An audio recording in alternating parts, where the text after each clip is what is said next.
Please find your seats. Thank you. The hour of 7 o'clock p.m. having arrived and a quorum of voters being present, it is my distinct pleasure to call to order the 2023 Tewksbury Special Town Meeting. My name is Dustin Weir, and I am privileged to serve as town moderator this evening. Let the record show that a properly served and returned warrant is in possession. Please rise for our national anthem being sung by Tewksbury Memorial High School Junior Sean Carr, and remain standing for the Pledge of Allegiance. Oh, say, can you see by the dawn's early light what so proudly we hailed at the twilight's last gleaming, whose broad stripes and bright stars through the perilous fight o'er the ramparts we watched were so gallantly streaming, and the rocket's red glare, the bombs bursting in air, gave proof through the night that our flag was still there. Oh, say, does that star-spangled banner yet wave o'er the land of the free and the home of the brave?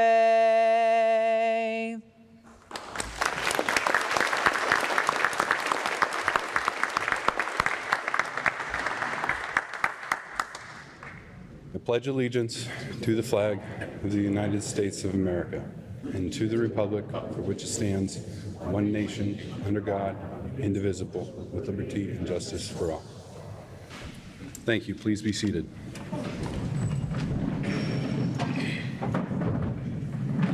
May I have the Vice Chair of the Select Board, Mr. James Mackey, please come to the podium for his announcements for items of interest to this Assembly.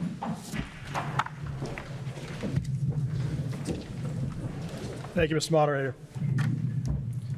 Good evening.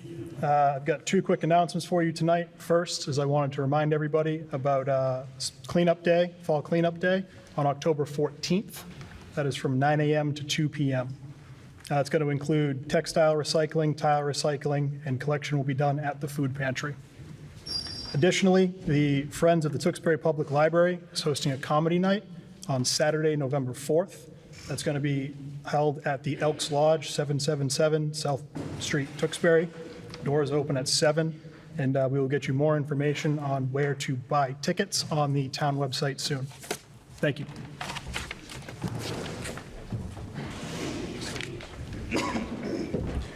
Thank you. Mr. Moderator, please, the volume is very low. To understand. Thank you. I'll do my best.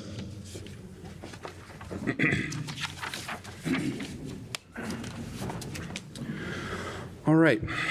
Welcome to the Tewksbury Special Town Meeting. As we begin our meeting, I want to take a moment to talk about the ground rules. Town meeting is legislative body for our community, where we work together to debate the merits of the articles within the warrant before you. Please take a moment to refer to the glossary of terms in the supplemental handout. Because Tewksbury has an open town meeting, each registered voter in Tewksbury is eligible to act on fiscal issues, zoning changes, bylaw amendments, and other matters affecting the town. Voters must wear their voting ribbon conspicuously in order to be counted during standing votes. Please be sure that it is on your person and not on your jacket. This meeting is being recorded. As we move through the articles, presenters or sponsors of the articles will be allowed to speak first before I open the floor to debate. A voter desiring to speak should approach the microphone, await recognition by me, and identify yourself when recognized by name and address for the record. I ask the members of the boards to do the same. Each speaker is allowed up to 5 minutes to speak on an article. Please speak clearly into the microphone so the body can hear you. I will let you know when you have 30 seconds left on your time by tapping the podium. When you hear that tapping, it is your signal to wrap up your remarks. Speakers can disagree with any official, with any other voter, volunteer, or any board. We have a strong tradition in Tewksbury of maintaining a respectful dialogue during town meeting. I will do everything I can to ensure that each speaker is shown the respect and that your questions are answered. I ask that all participants kindly do the same. Residents refusing to conduct themselves in a manner befitting this body will be asked to cede the floor and potentially be escorted from the meeting. I hope I don't have to enforce that rule. Let's work together to address the issues before this body fairly and efficiently. I will accept a motion to move the question. However, I reserve the right to make sure we have had some dialogue about the motion. All questions on the floor are to be directed toward the moderator. If you are amending an article, you must present it to the town clerk in writing. We will vote on the amendment first. If the amendment passes, it will become part of the main motion and we will discuss it. If the amendment does not pass, then we will go back to the main motion as it is written in the warrant. When you came in tonight, you were given the warrant with articles we will be discussing, along with the handout with the Finance Committee recommendations and a supplemental handout from the town manager with detailed explanations for several articles and funds. Scrivener's errors are also noted in that document. At this time, please silence your cell phones and ensure your voter ribbon is showing so that counters can easily see when we do standing counts. Counters, please go to your sections. Oh, they're still checking it, excuse me.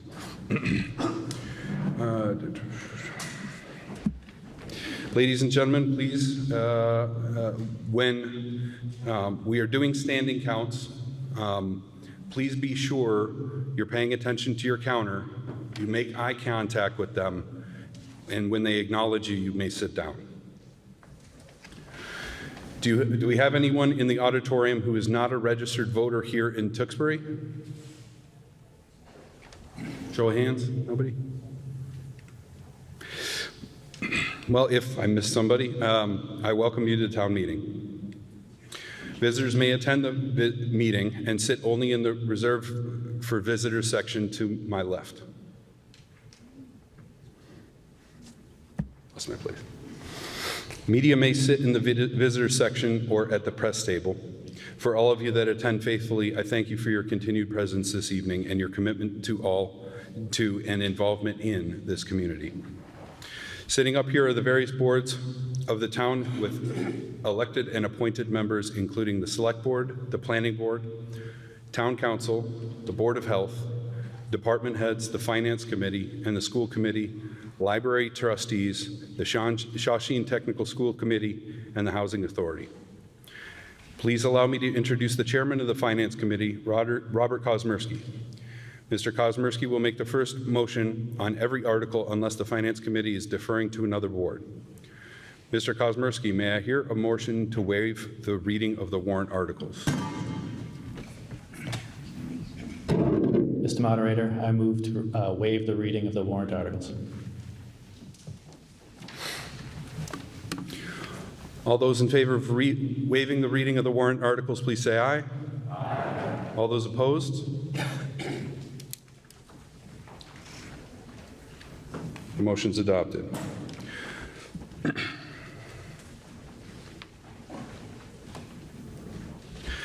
I understand there may be somebody in the side section with the red ribbon, which to indicate that you're not a registered voter in Tewksbury. If you would please, if you have a red ribbon, if you would please sit over in the section to my left, I would appreciate it.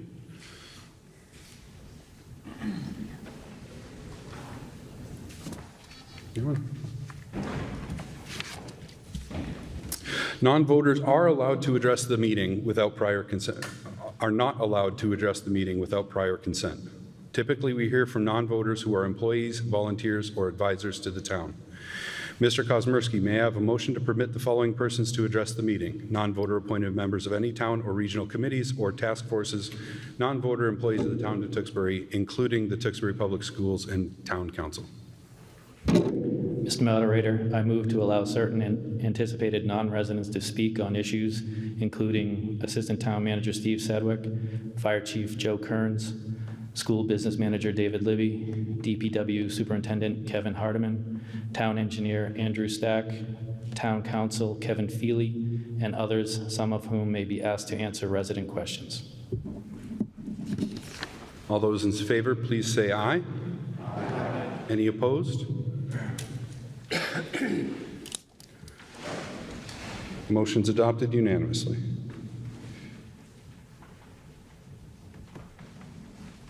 Article 1. Oh, excuse me. If there are any other non-voters with us tonight, they may only speak upon further motion and consent of the meeting. If you are a visitor to town meeting and would like to speak on an article during the debate, please come to the microphone, introduce yourself with your name and address, and I will hold a brief vote before you begin. Mr. Kosmersky, may I have the first motion on the articles?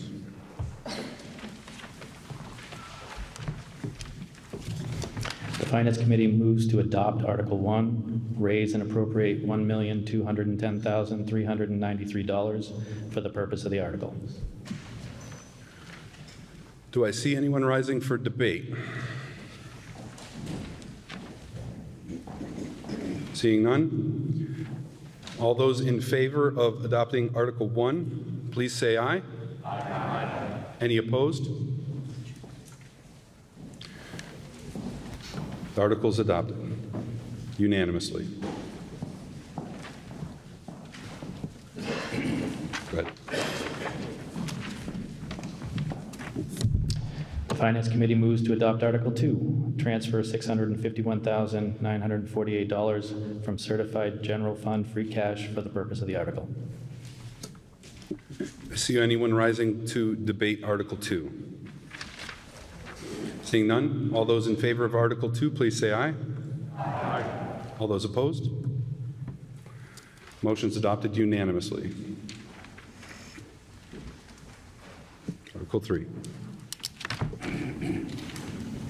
The Finance Committee moves to adopt Article 3, transfer $3,300,000 from certified general fund free cash for the purpose of the article. Anyone wish to debate Article 3? Yes, sir. Please introduce yourself with your name and address. Charlie Anzoni, 180 Mitchell G. Drive, Tewksbury.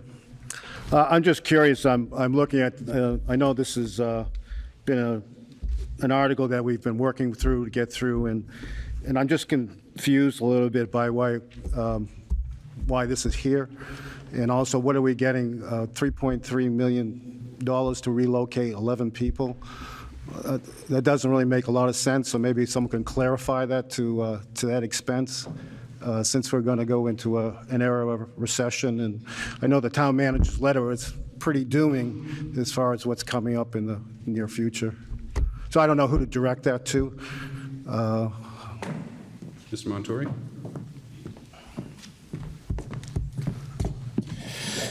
Thank you, Mr. Moderator. So we have open bids for the DPW school maintenance facility, and the base bid that we received was to build a new vehicle storage area, a wash bay. It was going to build a new mechanics facility, and it was going to have some office space within the new facility.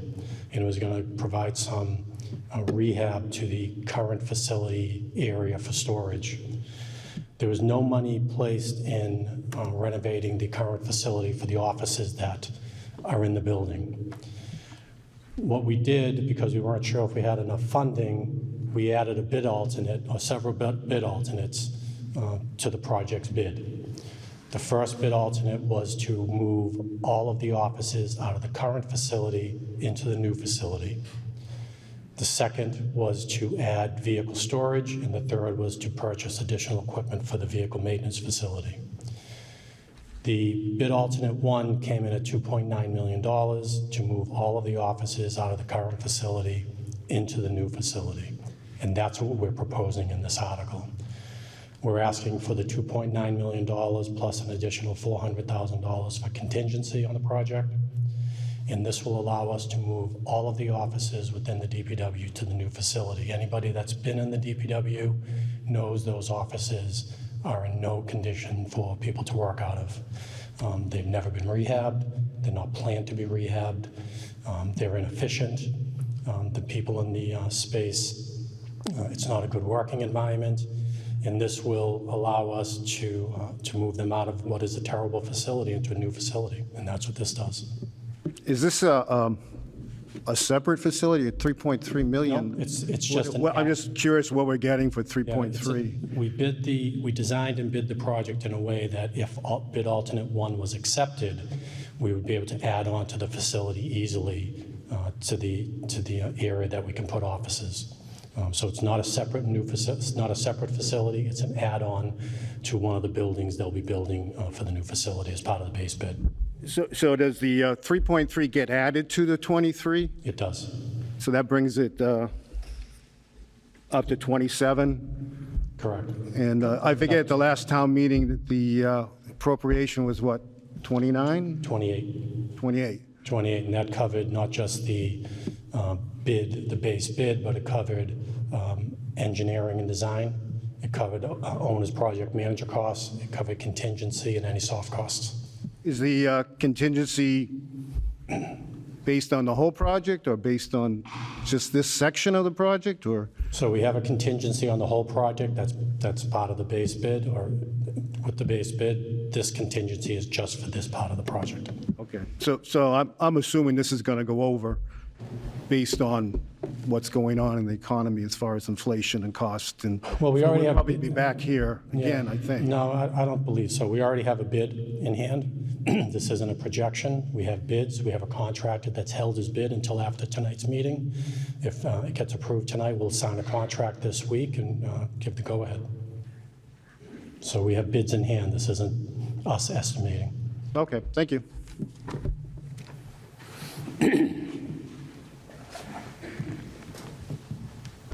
Thank you. Yes, sir. Hi, my name is Robert Wald. I live at 97 Cardigan Road in Tewksbury. My question is, to what extent has this project overall, or this piece of the project, considered the possibility of putting solar panels and chargers in the facility? This building is going to be with us for a long time.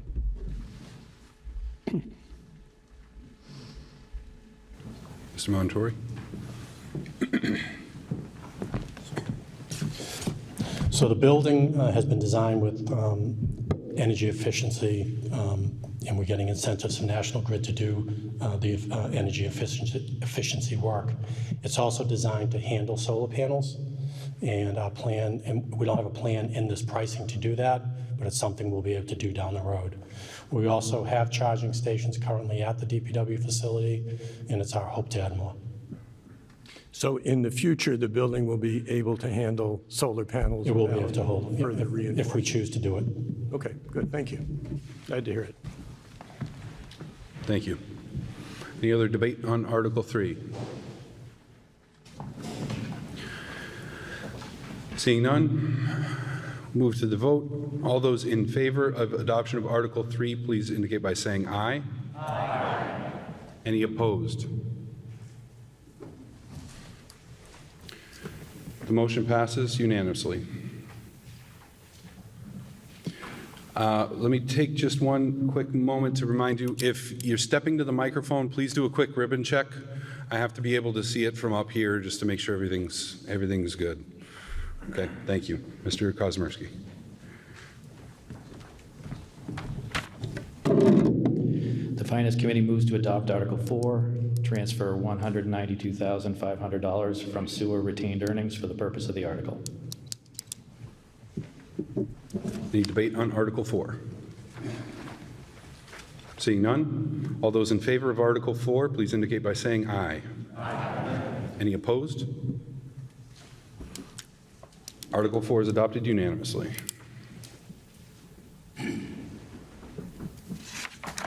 Article 5, Mr. Kosminski. Finance Committee moves to adopt Article 5, transfer $292,500 from water retained earnings for the purpose of the article. Any debate on Article 5? Seeing none, all those in favor of adoption of Article 5, please indicate by saying aye. Aye. Any opposed? Article 5 is adopted unanimously. Article 6 has a pending amendment. Mr. Montori?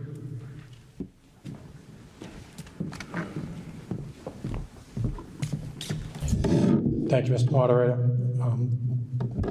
I am proposing an amendment for Article 6, striking out the word money after where it says sum of, and in its place inserting $5,649,250. The text of the amendment is on page 4 of your supplemental handout, if you'd like to check that. We'll first debate the amendment, and then we will vote on the amendment, and then we will move on to the article itself. Anybody wish to debate the amendment to Article 6?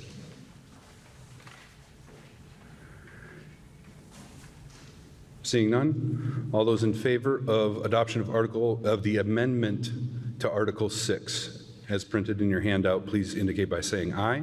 Aye. Any opposed? The article is amended. Mr. Kosminski?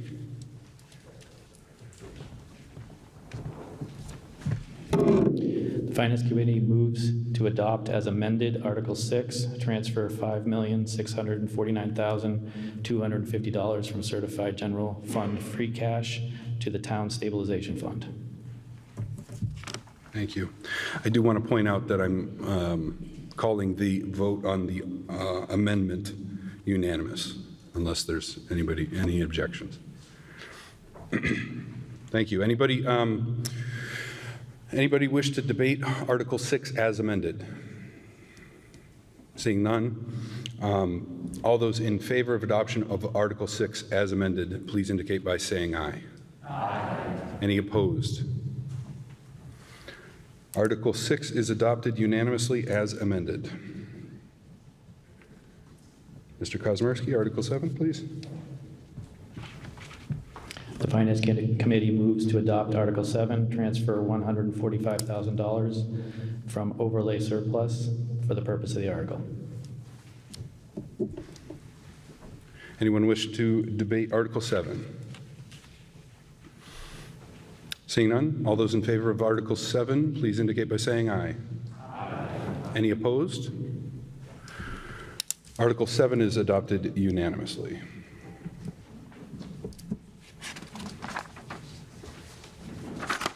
Article 8. The Finance Committee moves to adopt Article 8, appropriate $400,000 from Community Preservation Fund undesignated reserve for the purpose of the article. Any debate on Article 8? Yes, sir. Please introduce yourself and give your address, please. Al Mancini, 15 Kenneth Lane. I'm looking at this, and it's $400,000, and I'm just thinking, I think we spend enough money on sports, and to add for more sports, to me, I think there's a better use for money than on sports. So Okay, I guess it's a general statement. I don't know if it's directed at anybody in particular. That's perfectly fine, sir. I'm good if you are. Thank you. Any other debate on Article 8? Yes, sir. Bruce Panelitis, 218 Foster Road. I rise in support of the article, but a question. Is Frasca Fields on the plan in the future, given that we've got some lights already at baseball fields? Mr. Montori, is Frasca Fields? Yeah, Frasca Fields where we play soccer. Okay, thank you. We have discussed it, but we haven't put it into the 5-year plan at this point. But if that's something youth soccer is interested in doing, we're absolutely willing to talk about it. Thank you. Any other debate on Article 8? Okay, we'll move to vote. Article 8. All those in favor of adopting Article 8, please indicate by saying aye. Aye. Any opposed? Thank you. Article 8 is adopted, not unanimously. Article 9, Mr. Kazimierski. Finance Committee moves to adopt Article 9, appropriate $377,500 from the Community Preservation Fund undesignated reserve for the purpose of the article. Thank you. Debate on Article 9. Yes, ma'am. Good evening, Caitlin Bugdagwill, 18 Concrete Road. You'll commonly know me as Kate, as one of your representatives of the Board of Health, but tonight I'm here as one of the co-chairs of the grassroots effort that has been initiated over the past 7 months to advocate for our town to reestablish our recreation department and to eventually expand and renovate our current recreation center to fully meet the needs of our community. I'm here to support Article 9 for the purposes of recreation in this town. As one of the advocates in this grassroots initiative, we've had ongoing discussions with our town staff to help recreate some of the older programming, and we've had significant success working with the town manager and town planner on this, and for that we'd like to extend our gratitude. We've done a lot of surveying of our community, and we have a representation of over 1,000 residents and ages 0 to 75, also representing children and things. We have a significant representation for recreation in our community for the ages of 55 plus through work at the Senior Center in Tewksbury, and now we have a recreational article on the board that's here to actually facilitate something that the senior community has been asking for. I am not opposed to approving more recreational activities for those over the age of 55 plus. I think that this is outstanding that our town is supporting our community and our tax dollars are being put to good use. However, I would ask that the boards of this that I am a part of and that we are all colleagues, that we can work in the future to actually facilitate the establishment of the recreation department, including salaries for staff members, a director, and then eventual planning and perhaps the 10-year plan to establish a recreation department similar to our neighboring communities. One of the loudest and prominent things that we have seen in our gathering of information from our community is the frustration that thousands of dollars of our community members' money are going to neighboring communities, and that our town is spending money with private corporations such as Alphabest and others to facilitate our recreational programming. Recreational programming in the town is typically self-funded after the initial startup, and I would hope that with the implementation of these pickleball courts, that we're able to have town-run, not private entity-run, pickleball training for people who want to learn how to play pickleball for the maintenance of this and others. So with this, I'm speaking in full support of Article 9, and I hope that those of us on the planning board, the select board, and the finance committee can hear that our grassroots effort is growing. There are several members here who we've come to wear red in support for recreation, and I believe there may be a few others coming to speak on behalf of this article. So with that, thank you. Thank you.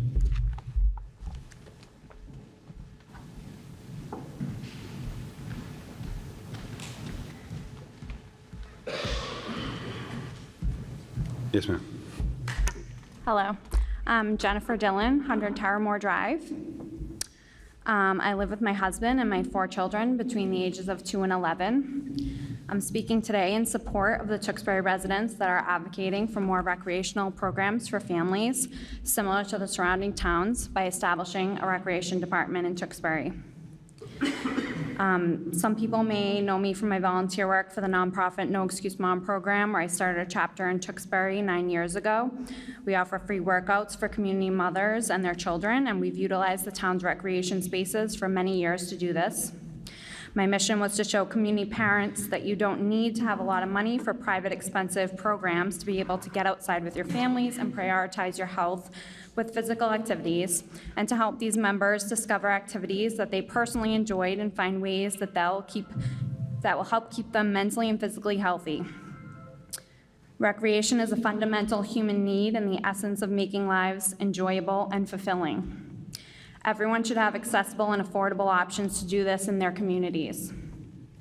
I grew up in Billerica, and every season the town's recreation department releases a catalog of over 50 programs for adults, teens, and kids, and even toddlers at reasonable prices. Right now, Andover Recreation Department is offering over 100 programs for families just this fall alone. How are the surrounding towns able to offer this while we do not even have a recreation department in place? I'm not sure what transpired for our town to be the only one without one, but when I explain this to people from out of town, they're surprised and it feels embarrassing. And it's disappointing that I constantly turn to other towns for these programs for my family. As an example, I signed my son up this past summer for a neighboring town's summer neighborhood park camp program. The cost for the entire summer was less than what it would have cost me for 2 weeks at a summer program like Alpha Best, which is what the town suggests Tewksbury parents turn to for summer camps. The camp counselors at the summer camps were high school students. They had schedules for the kids every day, themes, sports, and games, and field trips. The kids loved it, the high school counselors loved their summer jobs, and as a parent, I loved it. It was affordable, and it was a relief to be able to place my child somewhere where they were happy and active and didn't have to sacrifice this because of the cost of summer camps. Ma'am, if I could, excuse me, I think there's a pretty, I appreciate the conversation. It's a pretty broad topic that you're taking on, the topic of recreation, which is tangentially, you know, it's kind of connected, but I would like to try and keep the debate narrow to the pickleball expenditures in particular.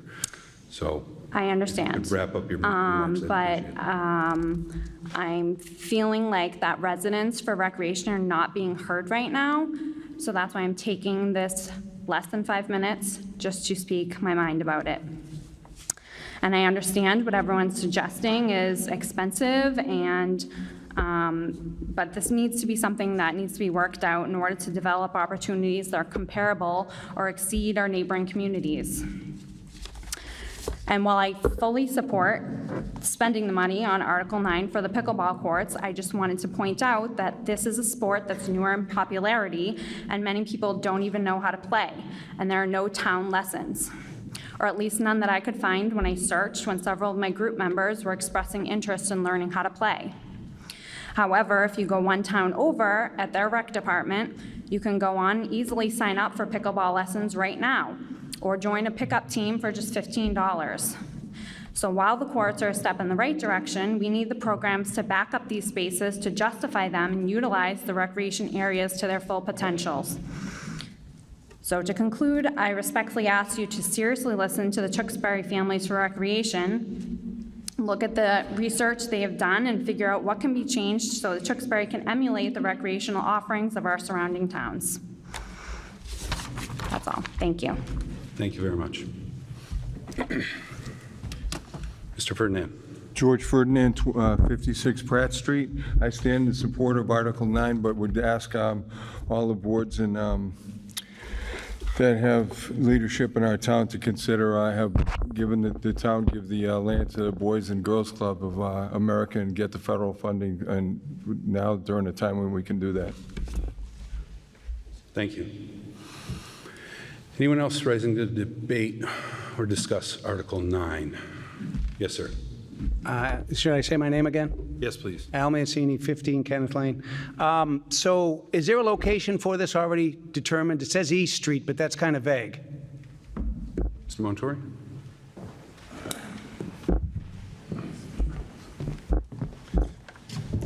It's next to the Little League field on Livingston Street, which is known as LA Field. It's next to the entrance as you drive into the field.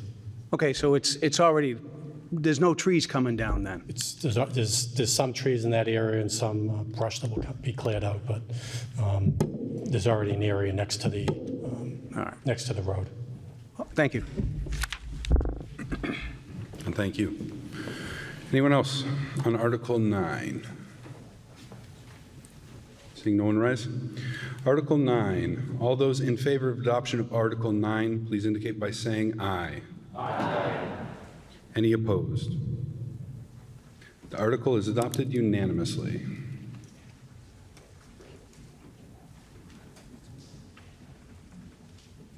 Article 10, I believe there's an intended amendment to Article 10. Mr. Montori?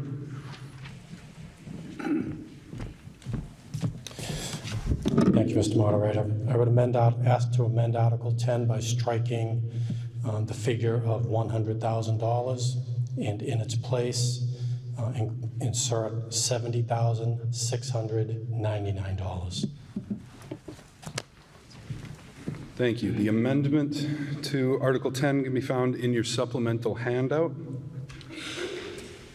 We'll debate and vote on the amendment first. Do I see anyone rising to debate the amendment?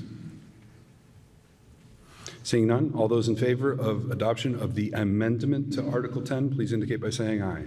Aye. Any opposed? The article is amended unanimously. Mr. Kosmierski?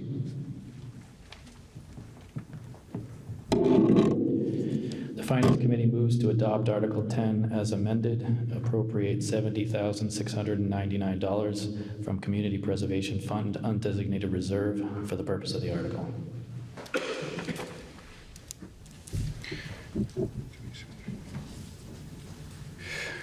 Article 10, anyone rising to debate Article 10 as amended? Seeing none, all those in favor of adoption of Article 10 as amended, please indicate by saying aye. Aye. Any opposed? Article 10 is adopted as amended unanimously. Article 11. The Finance Committee moves to adopt Article 11, reallocate $628,280.64 for the purpose of the article. Thank you. Anyone wish to discuss Article 11?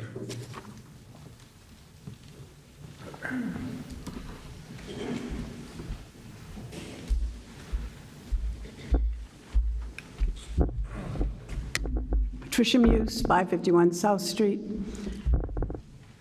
When we went to all the youth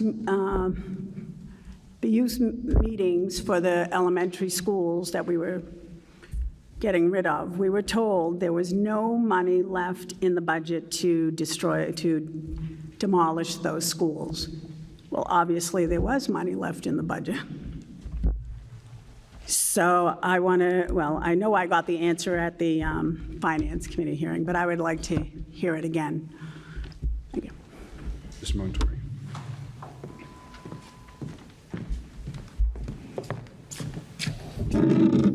Thank you, Mr. Moderator. So the elementary school project has an approximately $3.5 million deficit. We have borrowed for 1 year a short-term bond anticipation note to cover that deficit, but we'll need to pay that down within the next year. The reason for the deficit is not because the school is over budget. It's because when we did the initial borrowing for the school, the decision was made to borrow $60 million, wait until the project is fully complete, wait until we understand exactly how much money we'll receive from MSBA, and then borrow the remaining amount. We did not want to over-borrow for the project. So we know that we have approximately $3.5 million that we'll owe within a year. We know we will have some type of what I would call an amount that we need to further borrow. This $628,280 will allow us to just borrow less when the time comes, which will be less of an impact to the taxpayer. That's what this money does. And it's just reallocating it from what was the feasibility study for the project and putting it towards construction. So when we come to approximately the end of August of next year, we understand what is being provided to us by MSBA, what the final cost of the project, then we'll only borrow what we need for the project. And this just reduces that amount that we'll need to borrow. Thank you. So it's really not a deficit, because we didn't borrow the actual amount that was approved at town meeting. Is that correct? Well, actually, on the books, it showed as a deficit because we didn't have any money to pay the bills. So we ran a deficit, and if we didn't address it, it would have been a negative impact on our free cash. So we had to borrow in anticipation of doing a long-term borrowing a year from now. Thank you. Any other debate or discussion on Article 11? Seeing none, all those in favor of adoption of Article 11, please indicate by saying aye. Aye. Any opposed? No. Article is adopted. Article 12, Mr. Kozmierski. The Finance Committee moves to adopt Article 12. Yes, Mr. Ferdinand. George Ferdinand, 56 Pratt Street. Got about 5 or 6 members that were, and I don't speak for them, but just want to, instead of getting up 3 times, say I'm in favor of Article 12, 13, and 14. Thank you, sir. Any other discussion on Article 12? Seeing none. Article 12 transfers municipal land for another purpose and requires a 2/3 vote. I will take this vote in reverse standing order. Reverse standing order. All those opposed to Article 12, please stand and be counted at this time.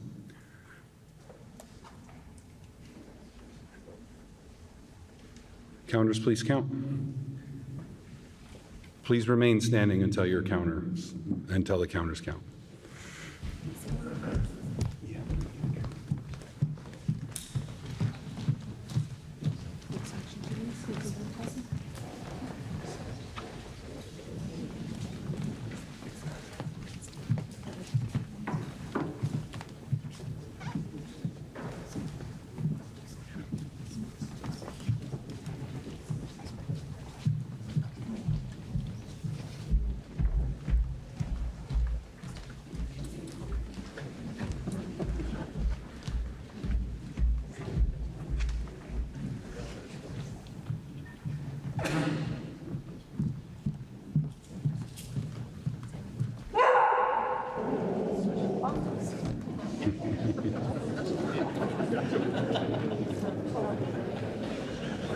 Carla, what did you say to him?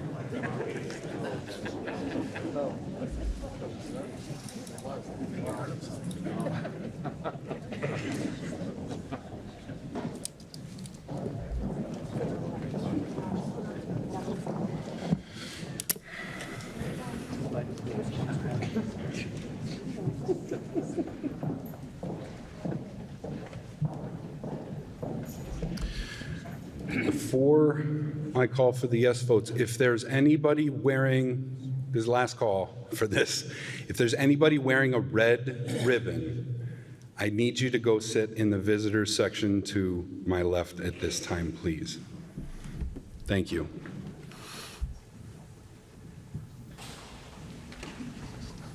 Okay, all of those in favor of Article 12, please stand and be counted at this time.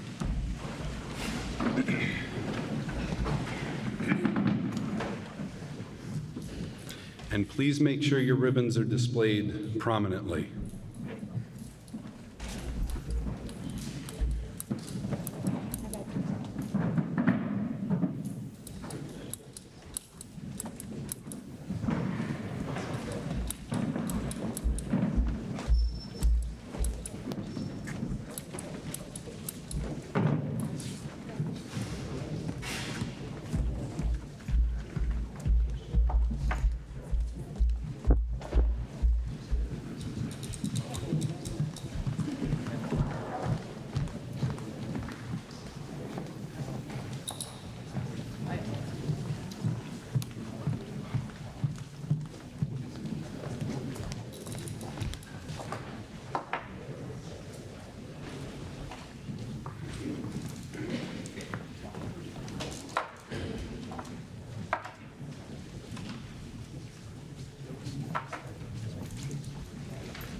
The vote of 108 to 1, Article 12 is adopted. Article 13, Mr. Kosmersky.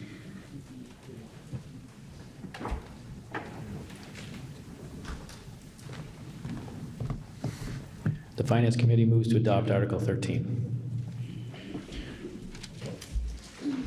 Discussion on Article 13. Please reintroduce yourself if you would. Attorney Patricia Muse, 551 South Street. Again, I'm going to reiterate what I said at the public hearing because I don't understand that we are always asked to come to these meetings, give our opinions, we take surveys, and no one ever listens. I've been doing this for 20 years. So we attended the reuse elementary committee meetings. We filled out the surveys, and the surveys said, the majority of the surveys said people wanted a park there. They wanted the building taken down in a park for children, adults, and dogs, or whatever. They wanted a park there. And I even asked at one point about the school being used as maybe gyms, like a field house, and I was told that school, the Trahan School, could not be used. It was in such disrepair and it was unsafe. So I'm not sure how a building that's not safe for students who are only going to be there for 6 hours is now you can lease it for housing. And of course, you're going to say, well, that person who leases it is going to fix it. Well, if they can fix it, couldn't we have rehabbed it for less than $60 million or $30 million? Because they're certainly not going to spend that much to rehab that building. So I'm opposed to this. I'm opposed to leasing it. I do not want housing. The majority of people did not want housing there. You know, we're tired of going to these things and no one listens to us. And basically, South Tewksbury has been the stepchild of this town. They changed our zoning and put up a 4-story apartment building right behind people's homes. They put up supposedly a flagpole at the fire station. Well, we see that. That's not a flagpole. So it's about time you listen to the people in the town and do what they ask. Thank you. Mr. Montori, would you care to respond? Thank you, Mr. Moderator. So what we're trying to do is to look at various options for the school. And we're not sure exactly what that might be, but we know there is interest in the school. Anybody that does show interest and is chosen to lease the school would have to renovate it. Money needs to be put into the school. It isn't usable in its current condition. We do have interest from a hockey academy who would like to go in there and renovate the building to house players 10 months out of the year who play in tournaments around the country and who come from all parts of the world to join the academy. But we really don't know what the best use is going to be unless we do an RFP, have town meeting's approval to lease the building so people know we're serious. And in the end, we're trying to see if there's an option other than spending $2 million to take the school down. We do have prices from the contractor who built the Center Elementary School, the contractor who took down the Center School prior to the construction of the new elementary school, went through the school and provided us an estimate of $2 million. We're simply looking at our options and trying to avoid undertaking that cost. We haven't decided if it's going to be housing, used for a nonprofit, but we do know we have someone very interested, and it's a hockey academy. Thank you. Caitlin Bugdagwill, 18 Concrete. Yes, ma'am. Hi. I'm here to adamantly oppose Articles 13 and 14. Legally, if we vote in an agreement to lease the Trahan Elementary School for 30 years or for 99 years, the verbiage in these two articles allows the select board to lease these buildings to whomever they choose.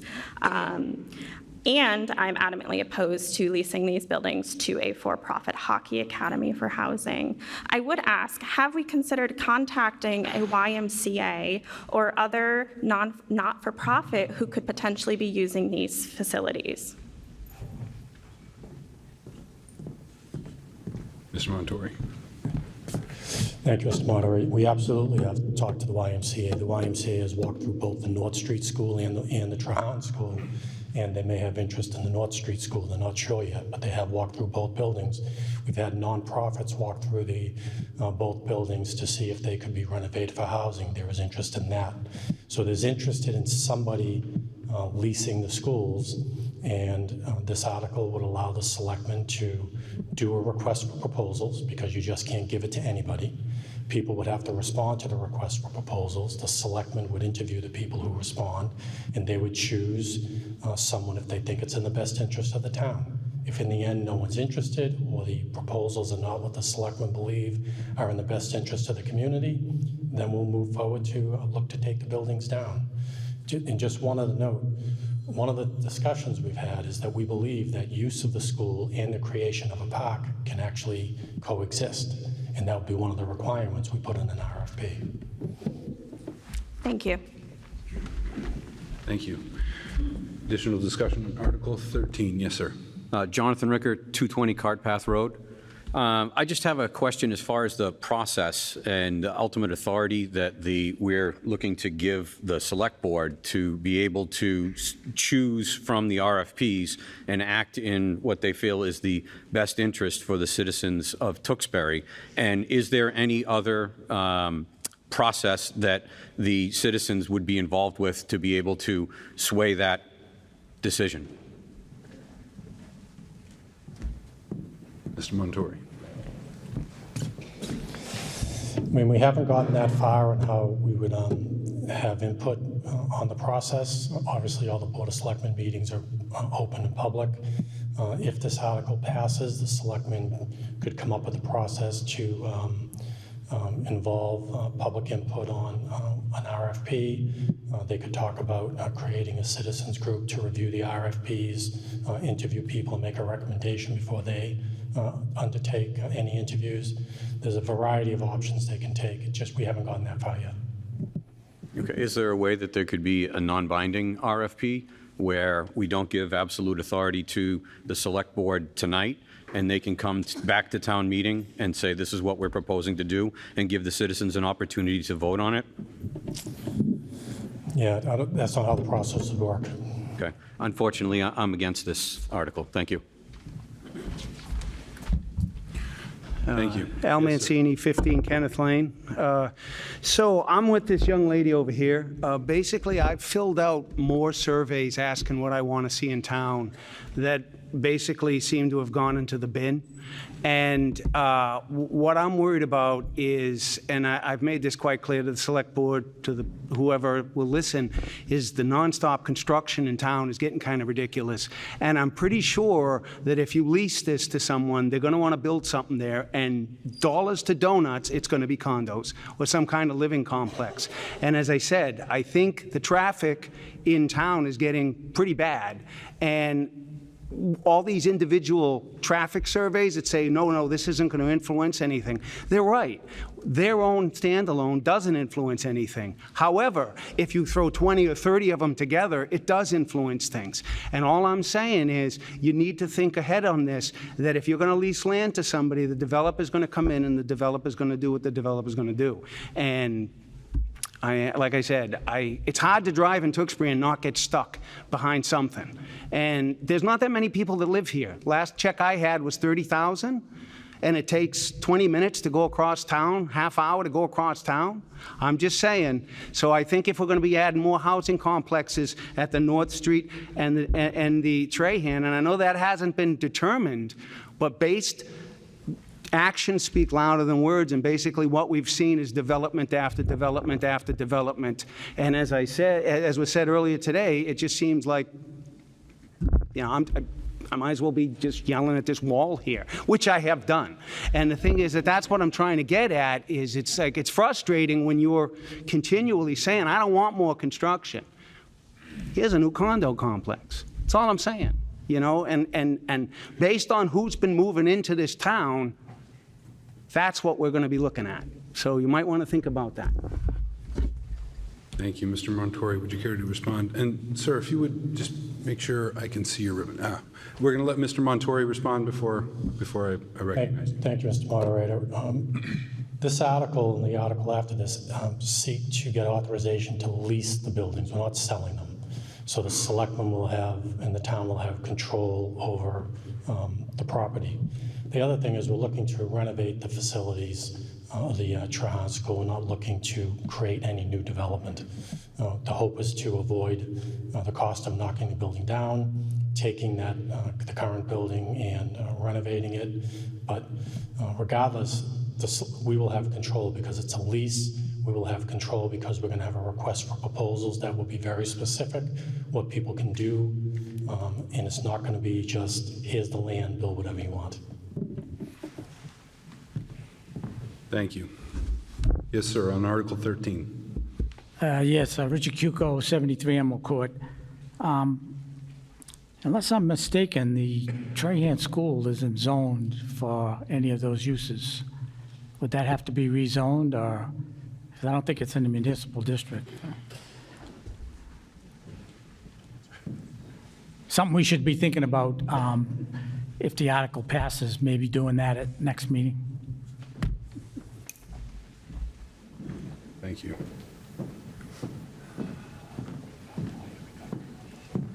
Mr. Sadwick.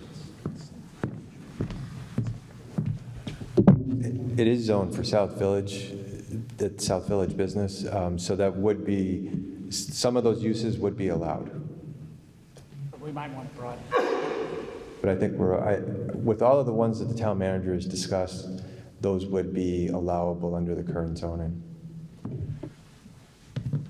Thank you. Mr. Kratman. Yep. Mark Kratman, 101 Merrimack Meadows Lane. I'm here to speak in favor of this article. I know we have a couple of residents here that say that the town does not listen to the residents, but I've sat here for year after year after year listening to the residents asking us to find ways to save tax dollars. Spending $2 million to take down a building without even taking the opportunity to find out if there's a practical reuse doesn't sound like a good idea to me. I think if we have the opportunity to find something that the community would like and save the tax dollars, $2 million, that location could be leased out, somebody could use it, and there's still plenty of room there. That we don't spend $2 million to tear down a building. Some of that funds could probably go to building some nice parks around that area and make that area usable for everyone. I know we're talking about traffic impacts out there, so anything that came forward would once again come before the select board. The residents could come to that meeting, listen to it. There's an opportunity for people to come and argue if they like or they don't like, but without finding out what may be presented to us, we're going to spend $2 million just to take down the building, and then it would take a lot more money to turn it into whatever anybody else would like it to be. I'm all in favor of parks. I'm always in favor of open space, of having those things. But there's an opportunity that we could have the best of both worlds if we can have somebody paid to renovate the building and take that money and make something usable for the community. So I'm in favor of this motion. Thank you. Yes, ma'am. Hello, my name is Anne Marie Stronach. I live at 14 Pillsbury Ave. I served on the Elementary Building School Committee, and I rise in opposition of this article. I am opposed to it for a few different reasons that I'd like to speak to tonight. I've heard the concerns from the residents about what the reuse committee had asked for. I do not recall any discussion about a lease. More importantly, the reason I am standing up here tonight in opposition is because we did a study to determine how much it would cost to rehab that school. And I don't know if Mr. Montori has that number. Off the top of my head, I believe it was about 30% of the cost of the building. My question to the town manager is if we need to bring that building up to where it is inhabitable, because we basically said to the town, this is uninhabitable for our students. If we are going to have somebody come in and bring that up, what are they going to be paying for that building? Like, what will be the lease for 30 years if that is what their investment is? Have we done a study on what that actual cost would look at? 30 years is a long time. And so my question is, what studies have been done to support this and the 30-year lease that's being put forward? Thank you. Mr. Montori. So, thank you, Mr. Moderator. So the 30-year lease is what we're allowed to lease up to under state statute. The reason why we have the article after this is because we may get more interest if the lease is longer than 30 years so people can recoup their costs. I have no idea what it would cost someone to renovate that building for housing. We've not done any studies to determine what that would be.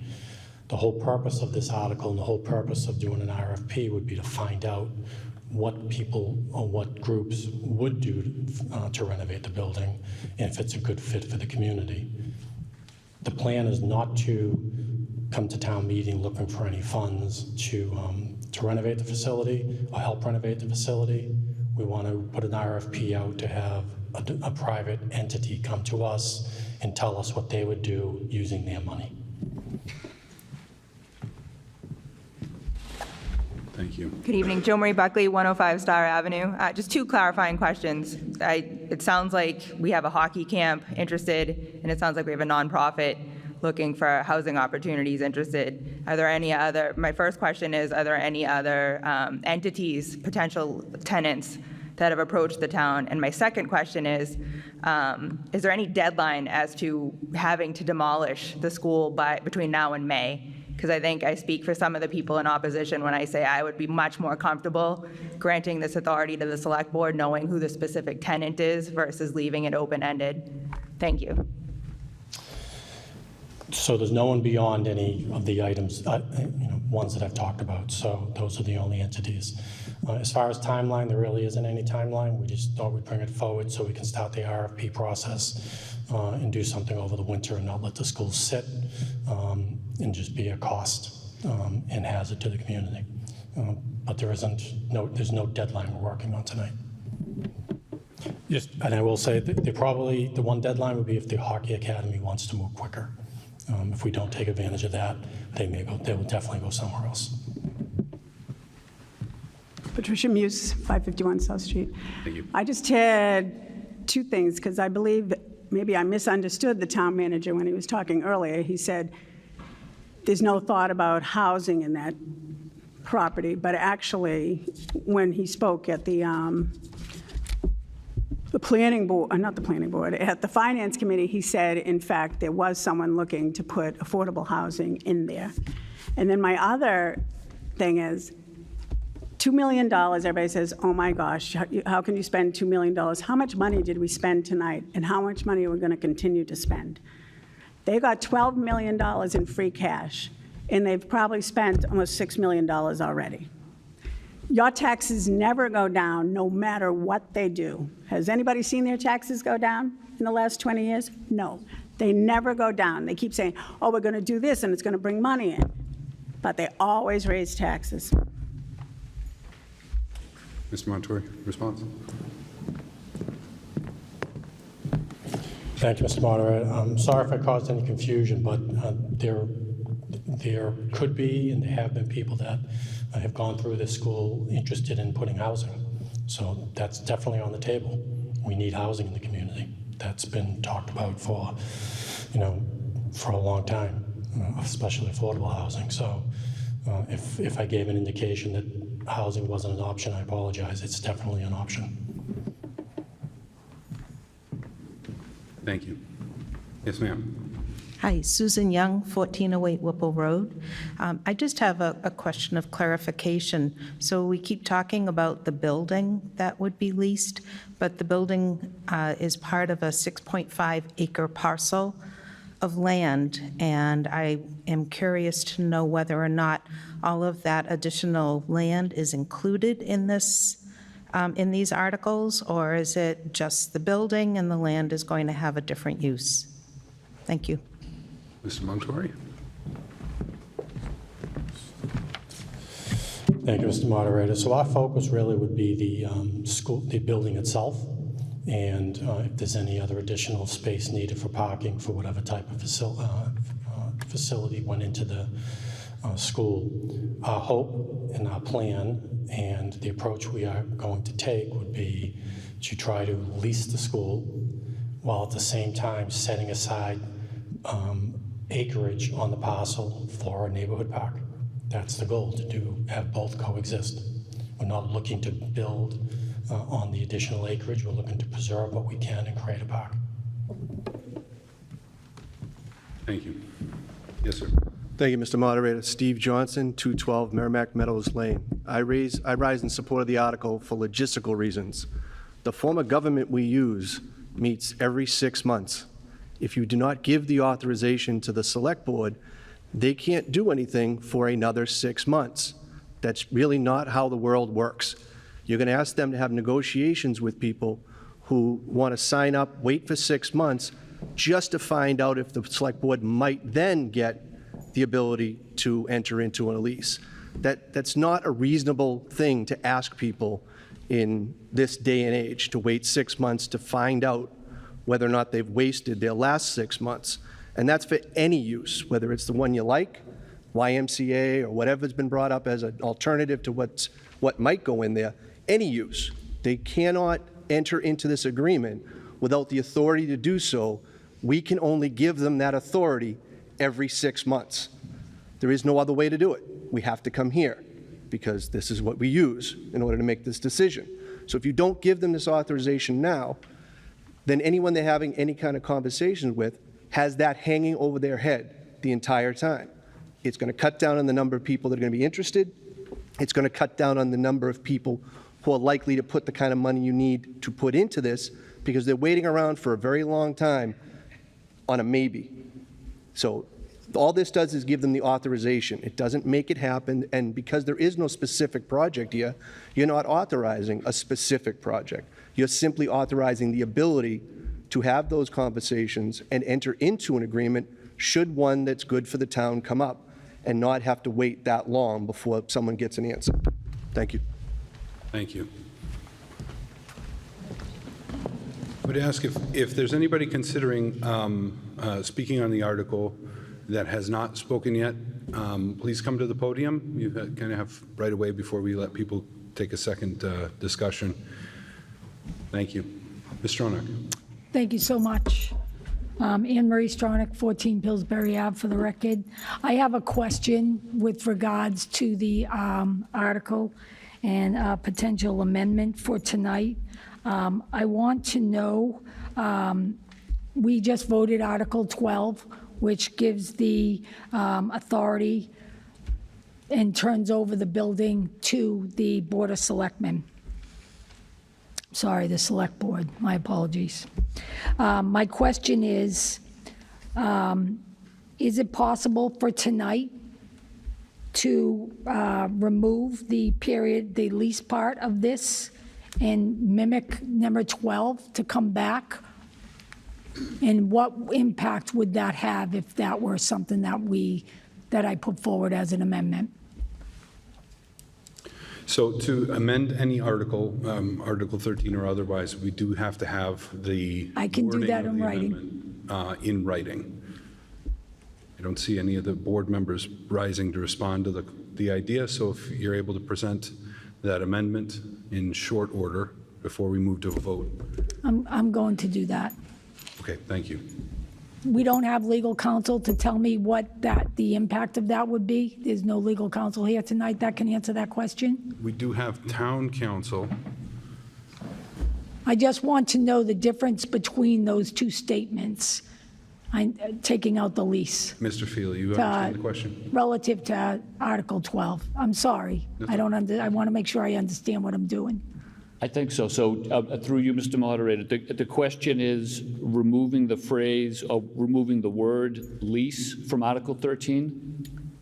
So if I mimic Article 12, which we just passed, and remove, and put the management and control to the select board, relative action, like what's the difference? Why in Article 12 can't they go out for this lease? I know the 30-year, but what's the difference between those two pieces?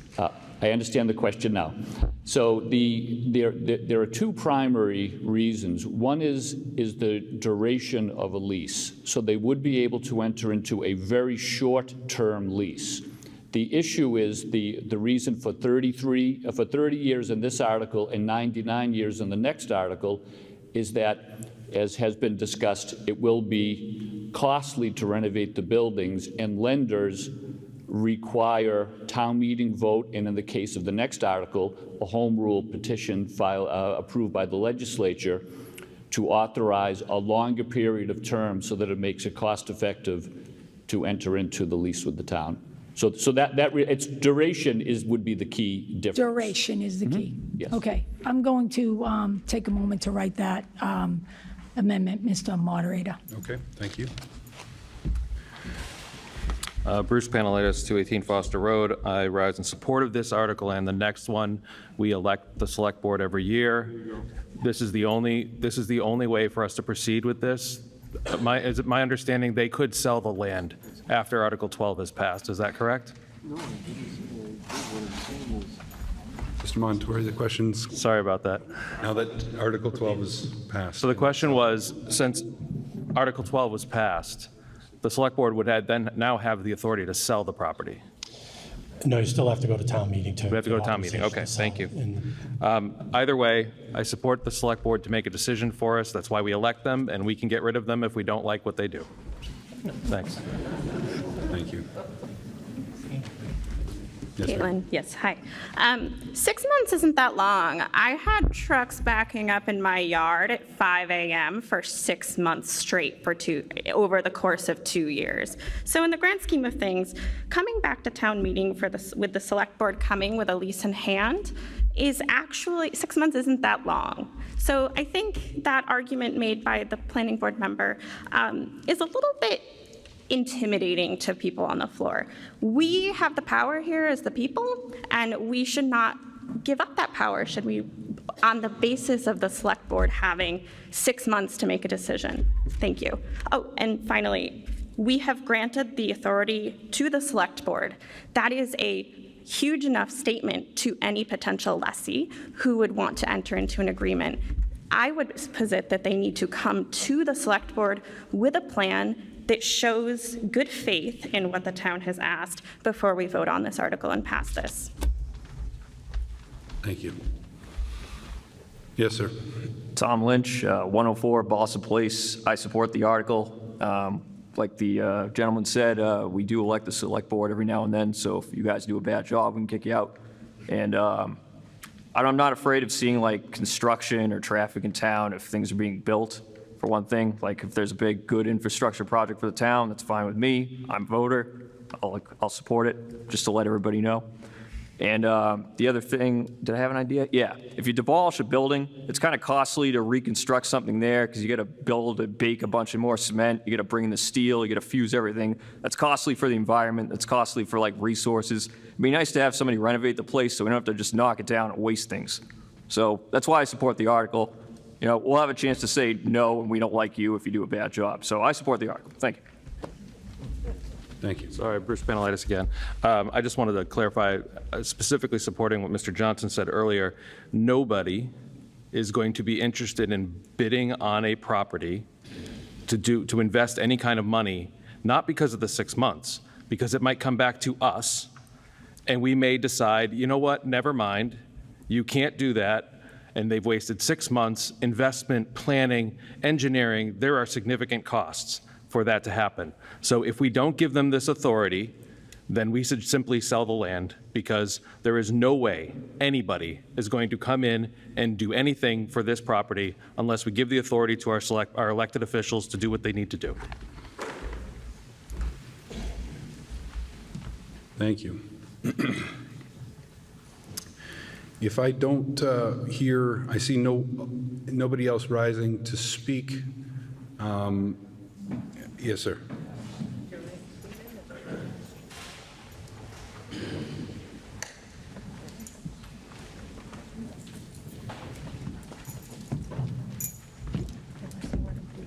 I just have one more clarifying question.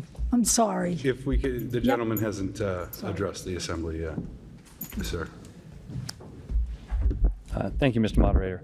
A lot of good debate tonight. I wasn't sure how I was going to fall down on this, but I rise in support of the question because I think with a 30-year lease, we have a lot more control and a lot more say over who we can bring in. If the property were to be sold, anything that falls within the zoning guidelines can be built by right, which means that whatever is allowable under that zoning, they can just build. If you don't like it, you have no further say, no recourse. So basically, I think the control we have with the select board, I'd like to think maybe if we approach them, we could talk about having something similar to like a planning committee or something with resident input that basically reviews the RFPs, makes recommendations, things like that. Hopefully we can work with the select board, get some real citizen input. It does bother me that we have local residents in that area that feel their voices are not being heard.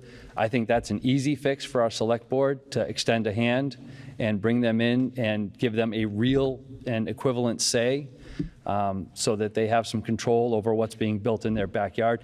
They moved in when it was a school, so to switch uses on them for people who have lived there a long time, I can understand that would be very disruptive to them. Thank you, Mr. Moderator. Thank you. Ms. Stronach. Thank you. The hockey team, is that housing as well, or is that, what are they using that for? Mr. Montori? The academy, the hockey academy, would bring players in from all over the world. They would house them at the facility for 10 months. They would play hockey tournaments all over the country on the weekends, and they would be going to school at a private school in the area. And they'd be training. The plan is to have training at the hockey rink in town.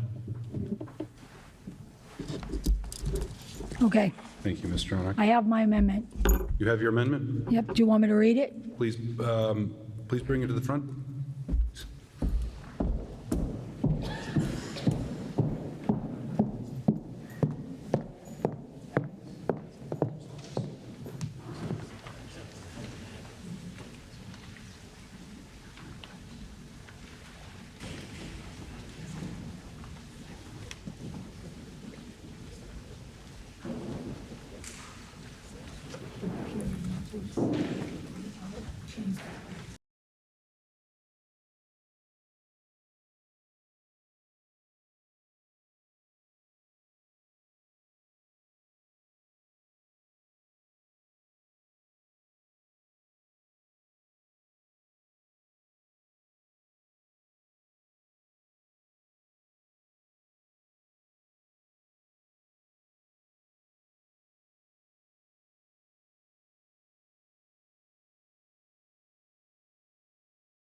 It's been 5 minutes.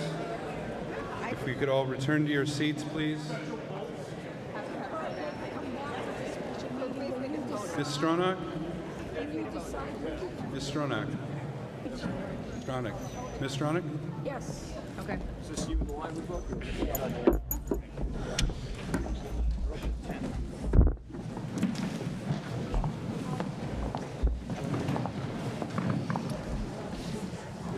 Give a couple minutes for people, a couple seconds for people to return to their seats.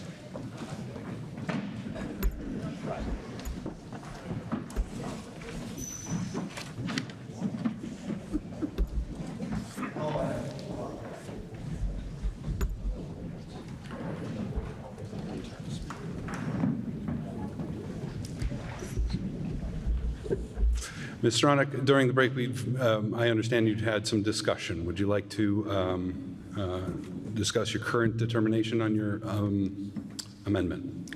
Sure. I had discussion with town council.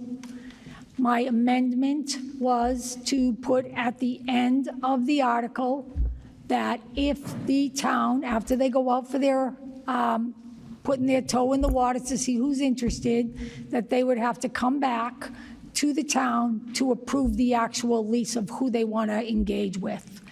They told me, the town council told me that that is basically a no vote. I would argue or debate, because we're at a town meeting, I'll debate that you can put your toe in the water, get what you want with the people who are interested, not waste their time so that we lose power for people that are interested and influenced to make this purchase or this lease, and then we could have a special town meeting. You can call a special town meeting anytime you want, and you would be able to do that. So I feel that we would be able to go to an interested party, and when they say to us, do you have town meeting approval? The answer could be, town meeting has said no, is what the council tells us. I say, we could say they have interest and they just want to determine who the final leasee is. So I am going to leave my amendment. If you tell me that it's not valid, then it's not valid. Thank you. Thank you.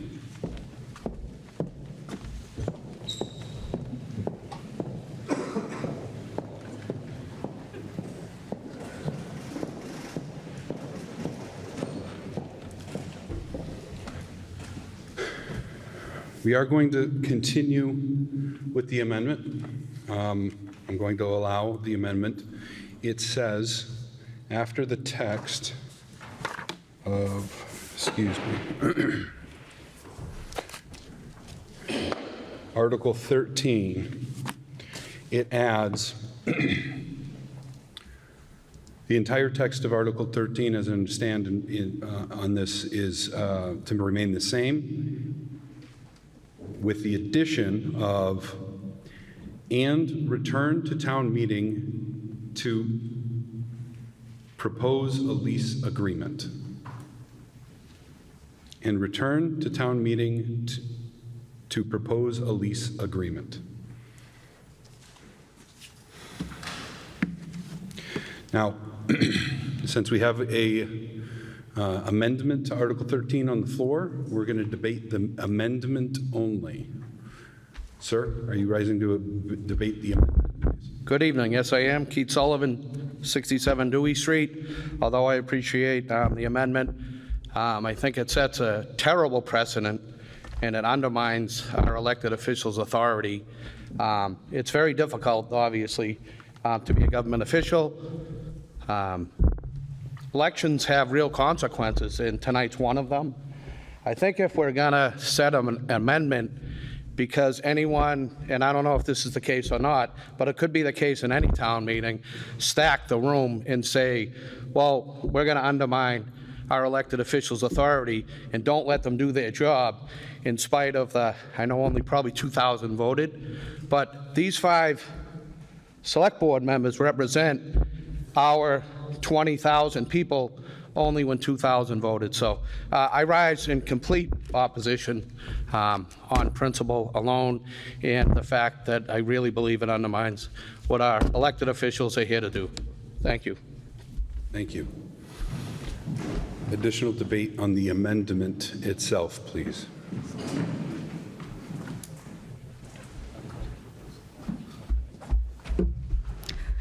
Good evening. I fully support the amendment as proposed by Ms. Stronach.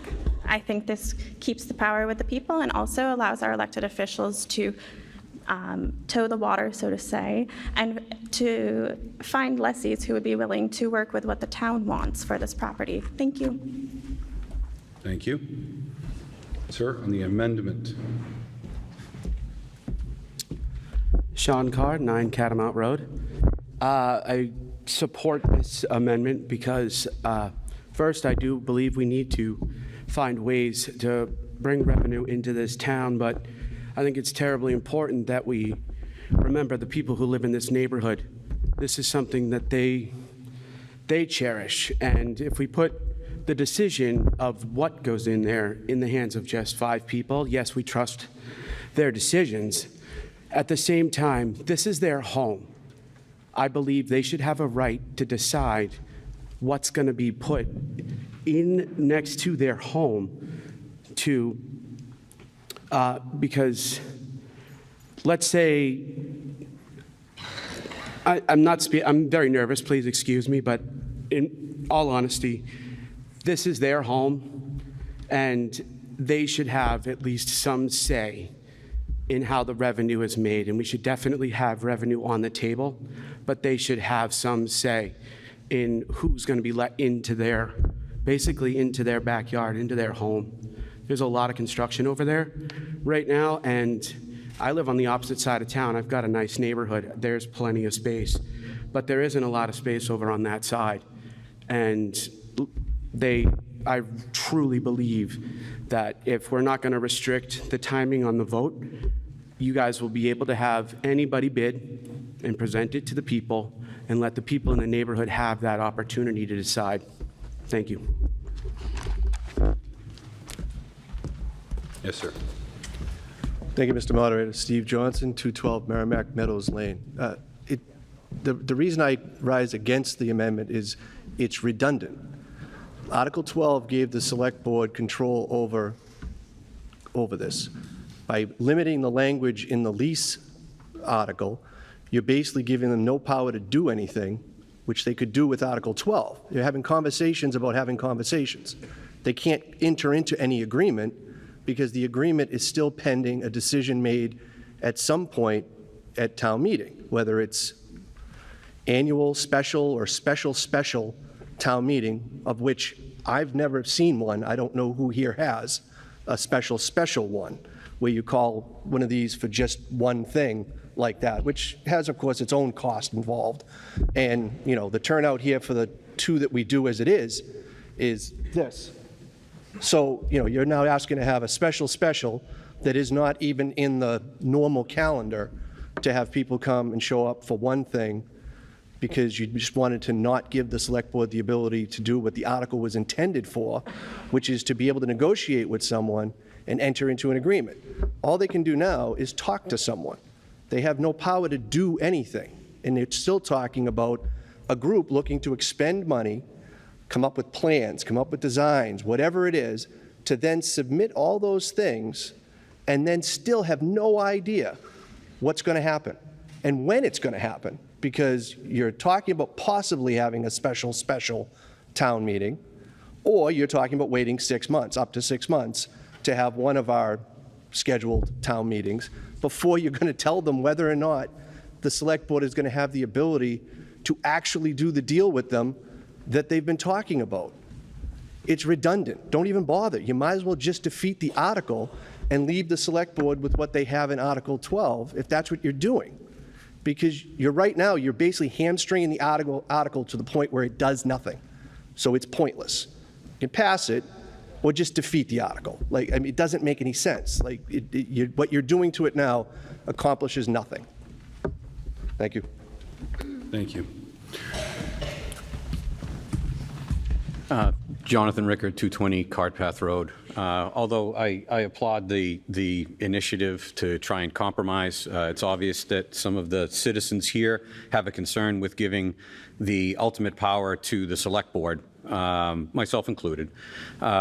But we are up here to debate the amendment that has been proposed, and honestly, I think that the language that has been proposed leaves it ambiguous as to exactly what we're going to do when we come back to town meeting. I like the incentive, but I do not think the way that it's written is going to actually resolve anything. Thank you. Mr. Ferdinand. George Ferdinand, 56 Pratt Street. Just like the folks to know that when we got surveys and everything, the reuse committee, if you didn't know what the process is, at the end of it, we give recommendations. So that's why I wanted to be involved. We gave the recommendations, and the select board can do what they will. I would just like to point out one other vote of information. One thing of information is, this meeting tonight makes me see that obviously what we should do is ask the school committee to make that they have to have a class for the kids to graduate on local government. I think it would really help everybody, so thank you. You need to keep the scope of the discussion to the amendment to Article 13. Hi, Jo Marie Buckley, 105 Star Ave. I just have a quick question. And it is related to the amendment, but it might seem like it's not related to the amendment. Given what we voted for Article 12, does the select board now have the authority to sell the property without further discussion, or would that need to come before town meeting as well? Mr. Montori? It does not give them the authority to sell the land. Okay, so basically Article 12 transferred kind of control and maintenance from school committee to the town. And now we're being asked to give the select board specific authority to enter into a lease, but there's no other authority other than to maintain and control right now the land as a town property. They could enter into a very short-term lease, say within a 5-year, but no one's going to invest money in the project for that. Okay, thank you. Thank you.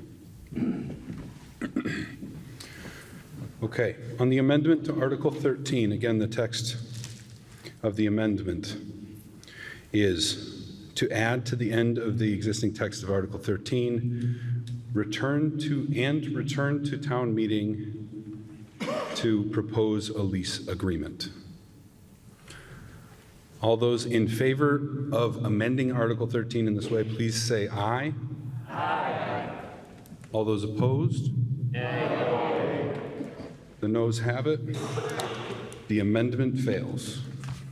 Can we get it down?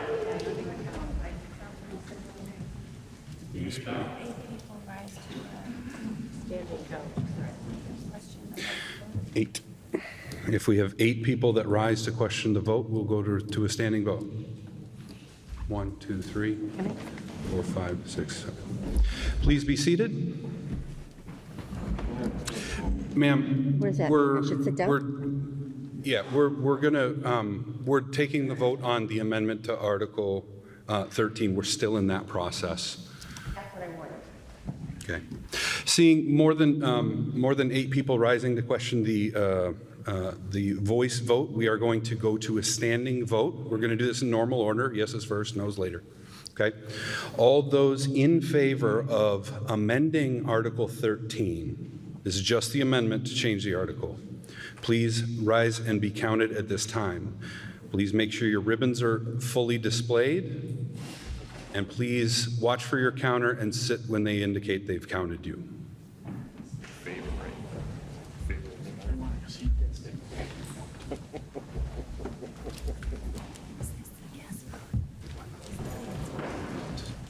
To be clear, this is the yes vote. We're not doing this one in reverse. This is the yes vote on the amendment. I doubt it.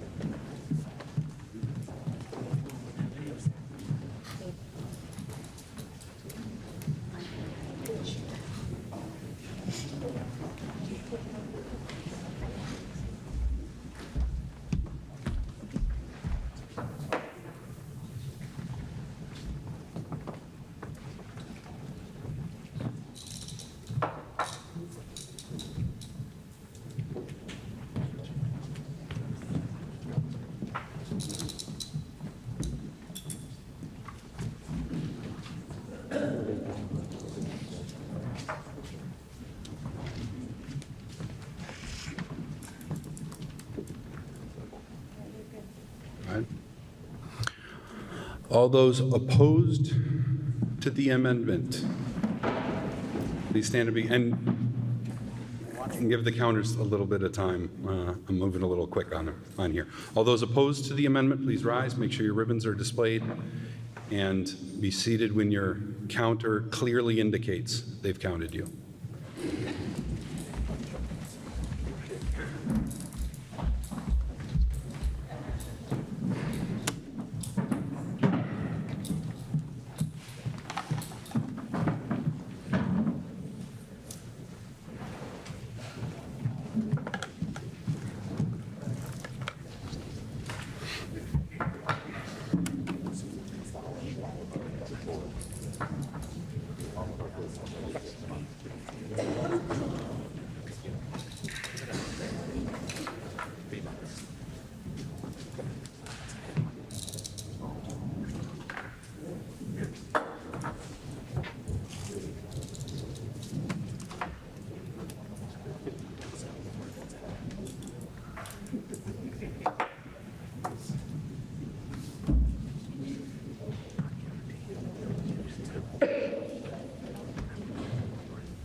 The vote on the amendment to Article 13. Yeas 45, nays 80.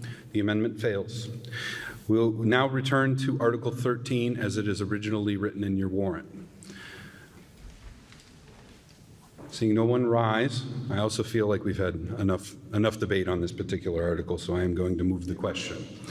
On Article 13, I'm going to do a standing vote in standard order. Yes is first, okay? So all those in favor of Article 13 as originally written in your warrant, please rise and be counted at this time.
Thank you very much.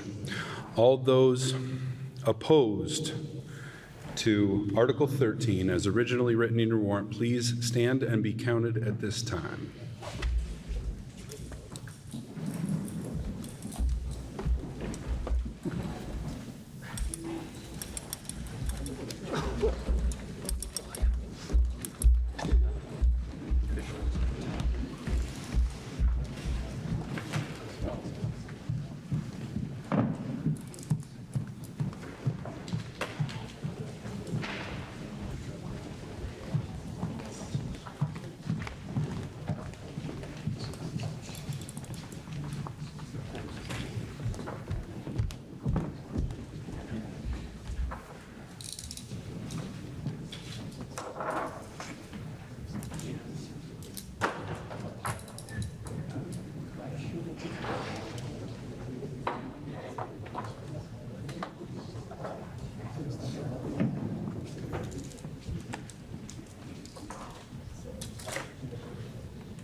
Article 13, the vote of 79 to 50, the article is adopted as originally written in the warrant.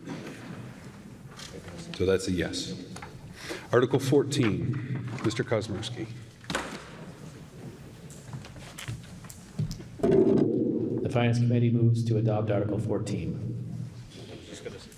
Article 14. Do I see anyone rising to debate Article 14?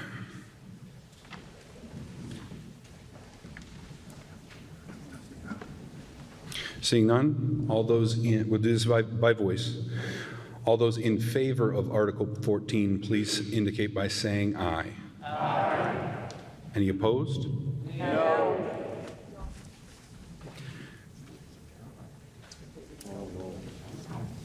Let's do a standing vote. I apologize, but we are going to do a standing vote. Thank you for hanging in there with me.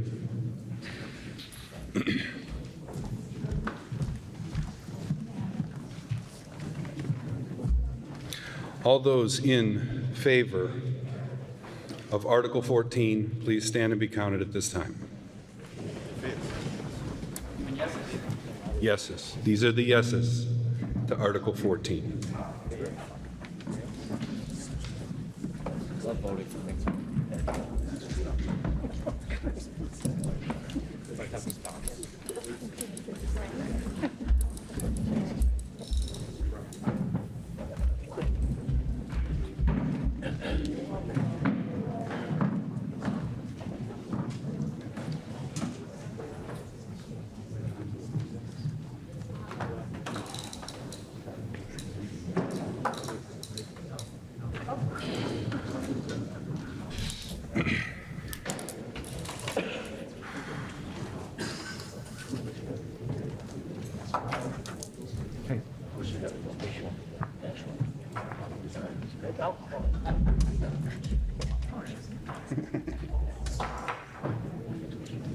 All those opposed to Article 14, please stand and be counted at this time.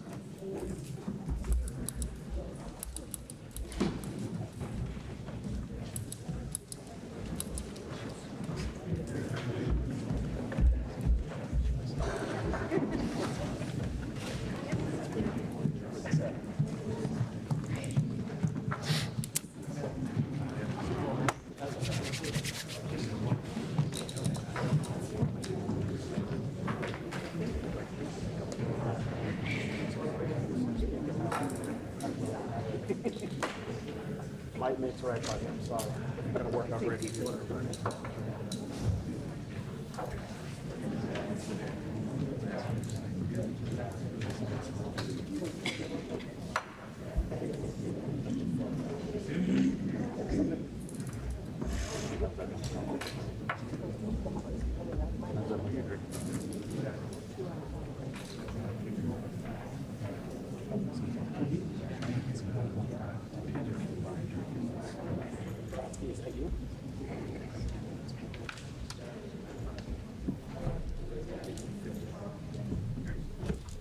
With a vote of 73 to 52, Article 14 is adopted. Now, before we get started on Article 15, there's a couple of Scrivener's errors I want to mention. Article 15 has a Scrivener's error in the warrant. It was missing the lot number. There was a subsequent error in the handout that also needs to be corrected. Article 15 should say, at the end of the first sentence should read, Assessor's Map 66, Lot 1. That should read Assessor's Map 66, Lot 1. If you guys would, if you would note that in your warrant as a Scrivener's errors, we can just, I can confirm that that is what it is, and we can move on. Mr. Kozmowski, could I get a motion on the Article 15, please? The Finance Committee moves to adopt Article 15. Any debate on Article 15? Seeing no one rise, all those in favor of Article 15? Oh, sorry. Go ahead. Yep. So hi, my name is Alex Fang. I'm at 247 Catamount Road. I actually just have a question. This really doesn't tell me exactly what will be going on over there. Is it offices? Is it manufacturing? Is it distribution? What exactly will be happening at Ames Pond? Mr. Montori. Thank you, Mr. Moderator. It is both office space and manufacturing. It's a biomedical company. They, from what I understand, remove carbon 12 from carbon 13, I believe. But I'm not a scientist by any means, but that's what I understand, and they'll be manufacturing and office space.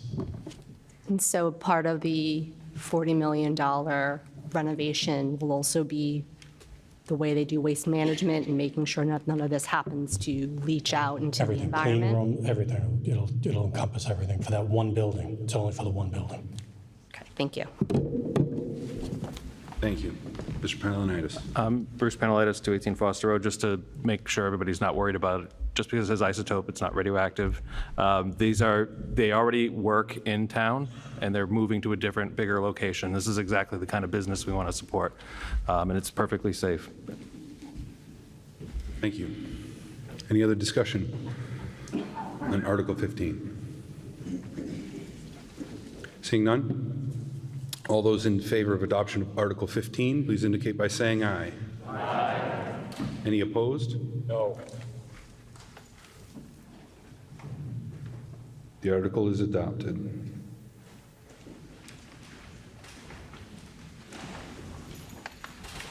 Article 16, I believe we have a pending amendment or a proposed amendment. Mr. Montori?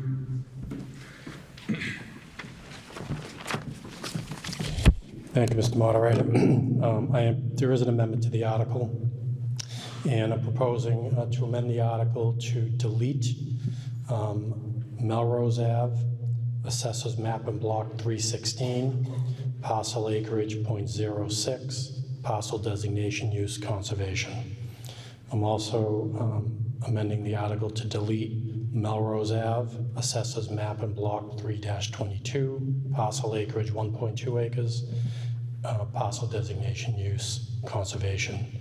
And then finally, to delete 61 Cynthia Road / behind, Assessor Map and Block 8417, parcel acreage 7, parcel designation use conservation.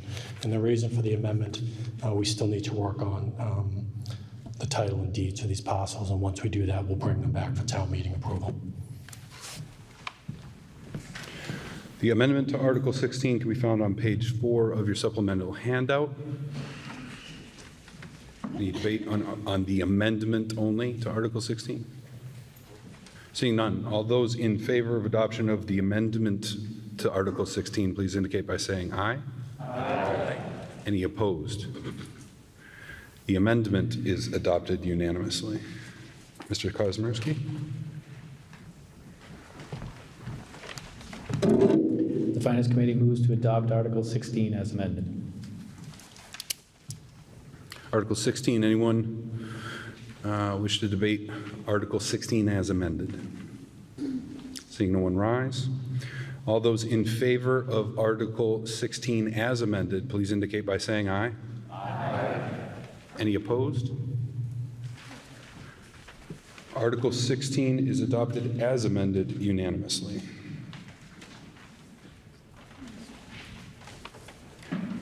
Article 17 also has a proposed amendment. Mr. Montori?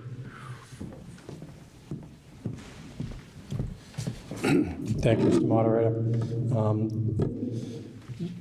I am proposing an amendment to Article 17, which would be to delete from the list of parcels to be sold, delete Carter / Cart Path, Assessors Map and Block 104-1, parcel acreage 2.5, parcel square footage 108,900, current assessed value $219,200. And the reason for this amendment, we still have some title issues to work out and title research to do. So we sought to take this amendment, sought to take this parcel off. Thank you. I see someone rising to debate the amendment only, please, to Article 17. Jonathan Ricker, 220 Cart Path Road. I'm here to stand for the amendment, being a resident there. And I just wanted to say thank you to working with the town council and the selectmen for listening to the citizens and removing this parcel of land, or proposing to remove this parcel of land from the article. Thank you. Thank you. See another gentleman rising to speak on the amendment to Article 17. Yes, sir. Good evening, David Wicks, 201 Carter Street. I also want to thank you, too, for also amending that, as I am the person that lives across the street from that where the road cuts through with no easement. Thank you. Thank you. Anyone else on the amendment to Article 17?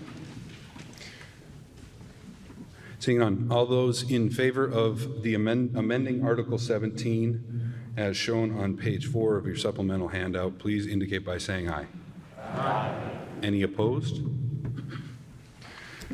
The amendment is adopted. Article 17, Mr. Kosmersky. The Finance Committee moves to adopt Article 17 as amended.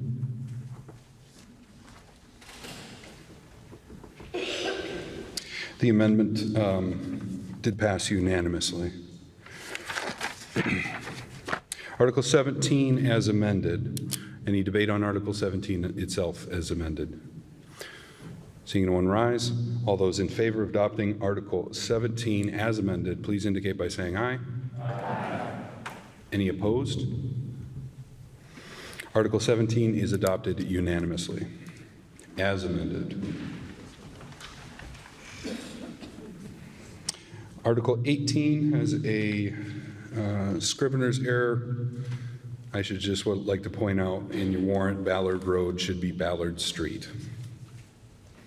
I also believe we have a amendment to Article 18.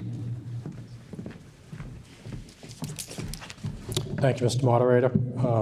For Article 18, I'm proposing an amendment to Section 12.04.300. The first sentence after the word, after police officer, add or traffic guard. And this will be consistent with the rest of the article that adds traffic guard after police officer, to allow traffic guards to work details in addition to police officers on town roads. Okay. The amendment is to add 3 words, or traffic guard, to Article 18, Section 12.04.300. Anyone wish to discuss the amendment to Article 18 as written on page 4 of your handout?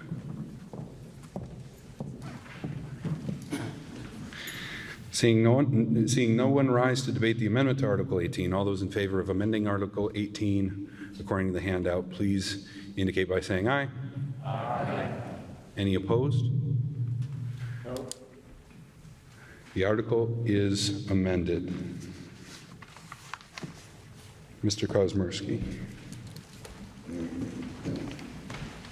The Finance Committee moves to adopt Article 18 as amended. Article 18. Ms. Stronach. Thank you. This probably is answered in the supplemental, and my apologies, but I haven't had time to read it yet.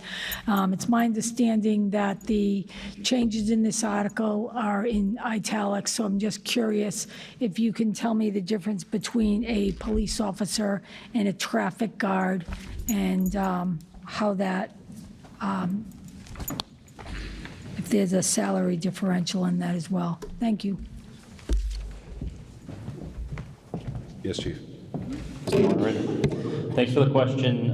When the Post Commission reformed policing, they did not allow for reserve officers, which were part-time. So in order to be a police officer, you have to have full-time academy training. So what we do with our reserve officers is we made them traffic guards. They have CPR and first responder, but they don't carry guns and they don't have police powers.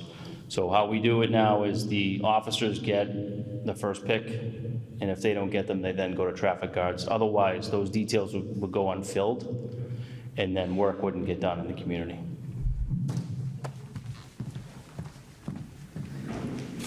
Any other discussion on Article 18 as amended? Seeing none. All those in favor of Article 18 as amended, please indicate by saying aye. Aye. Any opposed? I think that was unanimous. Shout louder if you voted no. Article 18 is adopted as amended unanimously. Article 19. Finance Committee moves to adopt Article 19. Thank you, Mr. Kosminski. There is a scrivener's error on Article 19. The executive summary should read Deputy Chief Operating Engineer. So in the executive summary of your warrant, the title is incorrect. It should read Deputy Chief Operating Engineer. Article 19, any debate on Article 19? Seeing none, all those in favor of adoption of Article 19, please indicate by saying aye. Aye. Any opposed? Article 19 is adopted unanimously.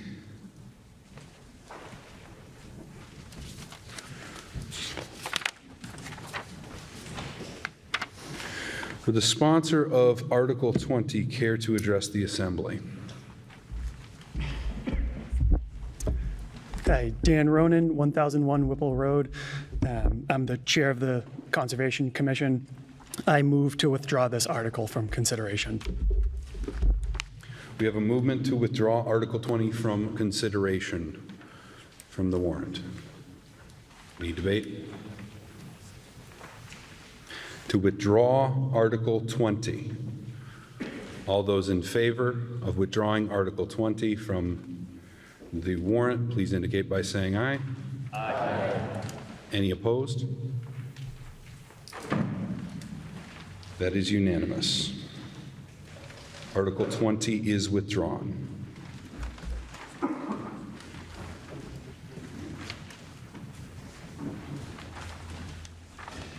Article 21 is a citizen's petition.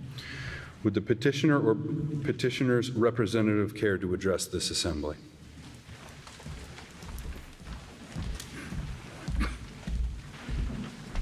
Yes, sir. Thank you, Mr. Moderator. Richard Cuco, 73 Emerald Court. I'd like to make a motion to adopt Article 21 for the purposes of accepting Fraser Lane as an accepted town way as described in the article. Thank you. That was a motion to adopt Article 21. We have anyone rising to debate Article 21?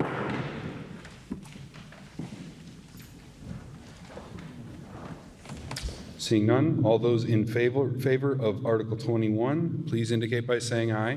Aye. Any opposed?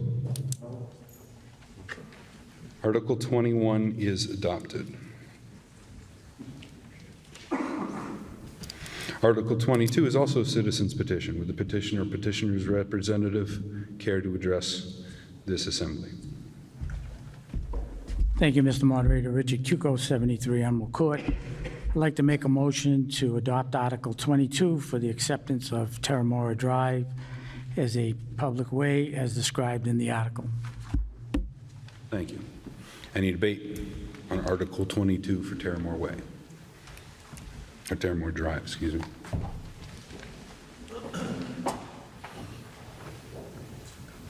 Seeing none, all those in favor of adoption of Article 22, please indicate by saying aye. Aye. Any opposed? Article 22 is adopted unanimously.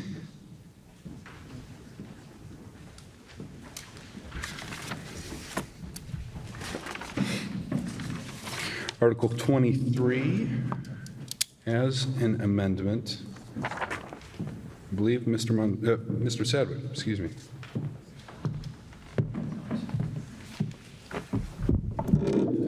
Mr. Moderator, the Article 23 has an amendment that is in the supplemental handbook on page 5. And basically what that is doing is adding in the word mixed use to the list of districts that the Interstate Overlay District could be overlaid. So it would read, the Interstate Overlay District is an overlay district that may be superimposed on the industrial, west side business, office research, mixed use, and general business districts. So, Mr. Sadwick, the amendment, first of all, the amendment, full text to Article 23, it starts on page 5. And do I have it correct that we are adding mixed use to Article 23? Correct. In bold in your handout, just so everybody can see. Any? And then I can speak to the article, if you'd like. Sure. Let's just do the amendment first. We have to. The amendment is to do mixed use, as indicated in the town meeting handout. Seeing no one rise to debate the amendment to Article 23. Oh, I do see someone. Yes, sir.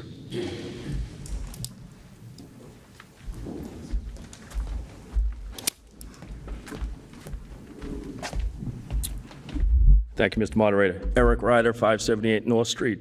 I have a question why this was not in the original article that was sent out to the residents. The mixed use? Yes.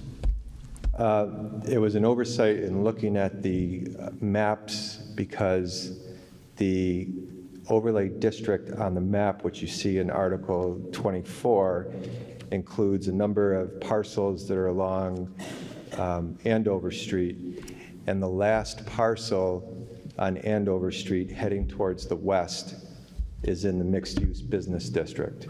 The mixed-use business district is on North Street in Andover Street and runs to 1625 Andover Street. Currently, there is no mixed use in the office research district, correct? Correct. So by voting this tonight, we're allowing mixed use? Incorrect. No. Well, there the way this reads. There is a mixed-use district. There is a underlying district at the corner of North and Andover today. Correct. That was voted in town meeting when we did the major rezoning recodification. This is not putting mixed use in the office research district. Okay, the way this reads, and a lot of residents are confused the way this reads, that it states Office Research District in the IOD, scope of authority, as well as the mixed-use district. So how is the resident expected to interpret that? In the existing bylaw today, it reads the Interstate Overlay District as an overlay district that may be superimposed on the industrial and general business districts. Okay, and so the purpose of this article was to add in the West Side business, office research, and mixed-use districts. Okay, so the intent of the article is just to match the other districts. And is there something supporting this change to include these in? Is it the marijuana sales that's specific to adding these? That's part of the Interstate Overlay District. Okay. Currently, how many how many vendors have come in looking for licenses in these areas? In these areas? Yes. Are you talking about the new ones that we're looking to include? Currently, how many do we have in the original proposed? And have you had any currently looking to go in this proposed area? We have had been approached some interest in the West Side business and in the office research mixed-use area. Okay. Understanding that, Route 133, Andover Street, congestion area already. North Street, anyone that drives this between, 6:30, 9 a.m. in the morning, 4 o'clock in the afternoon till 6 p.m., it's backed up in each direction. Adding additional traffic to this area is going to be a significant impact to those residents. This is another street that doesn't have sidewalks, that's bookend by athletic fields in schools. Has this been taken into consideration? We will move, we want to get through the amendment first, and then we can move the. Well, these are important questions in regard to the amendment. The amendment simply inserts, clarifying the words mixed use into the proposed article. And once we get through the amendment to decide whether or not we're going to amend it or not, then we can move in, and you can come debate you can have a full time to debate. I guess, can I get that question answered? Was that considered, the traffic in that area, lack of sidewalks, considered when this article was put on the agenda? It was no different than the considerations that were made for the other districts that have marijuana retail today. And those types of issues are addressed during site plan review, as you know. That's going to be before the planning board. If anybody comes in for a use on Andover Street or on Woburn Street, they would be before the planning board for site plan review. Understand, but there is currently, those other districts will not be impacted like Woburn Street area and the North Street, Andover Street area with the residents, correct? It's a different group of residents. Correct. Right. Thank you. Thank you.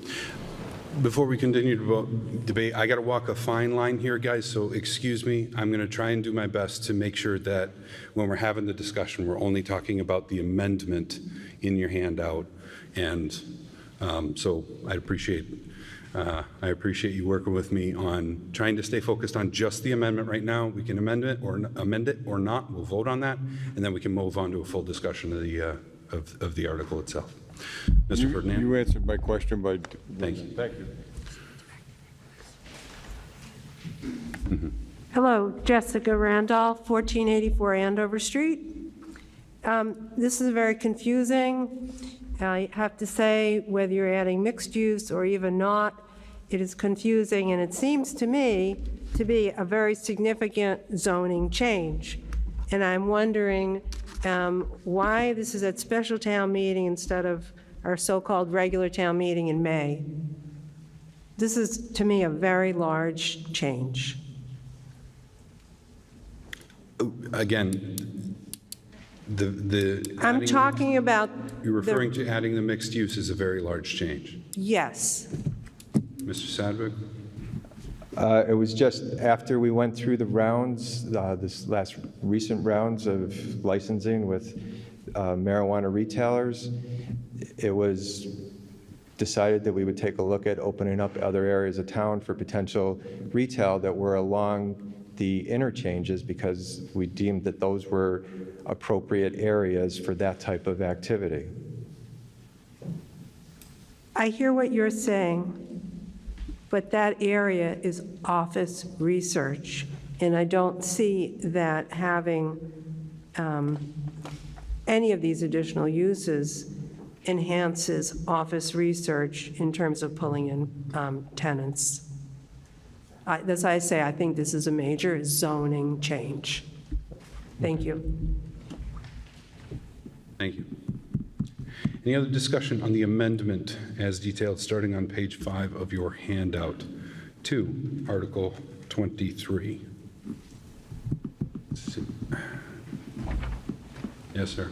Tom Lynch, 104 Boston Place. Could you just remind me what mixed use is? What does that zone allow? Right, so the mixed use district, like I said earlier, runs from North Street down Andover Street. Sorry, I meant what can you do there? Is it a business and living? Is that the mixed idea? use? Right, and so this is an existing district that's out there today. Yep. But yes, it would allow for multifamily housing, and it allows for other types of commercial or retail activity. So that is on the books today. It's on the map today. It exists at the corner of North and Andover Street, as well as other areas in town. So we have mixed-use business districts all throughout the town of Tewksbury. They operate with the same number of uses that are allowed. What you don't find in our zoning bylaw is a use that is called mixed use. We have some uses that allow for a combination of housing and retail, but it's not called mixed use. So this is not introducing mixed use in the office research district. It's not introducing housing in the office research district. It's introducing 4 uses: gas stations, auto sales, car wash, and retail marijuana sales. Okay, and then just to follow up, would this shrink any areas where mixed use is permitted? Would it reduce the area of mixed use? No. Okay, thank you. I'm all set. So I support the amendment for the record. Thank you. Thank you. We're going to move the amendment to Article 23. We'll do it by a voice vote.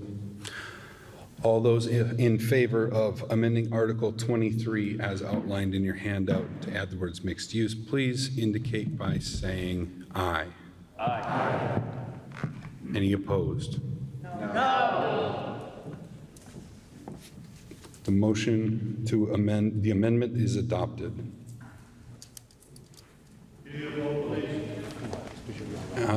Please rise if you'd like a standing count. 1, 2, 3, 4, 5, 6, 7. Okay, we'll move to a standing count. Thank you very much. To amend Article 23, it is a majority vote. We'll go to regular standing order.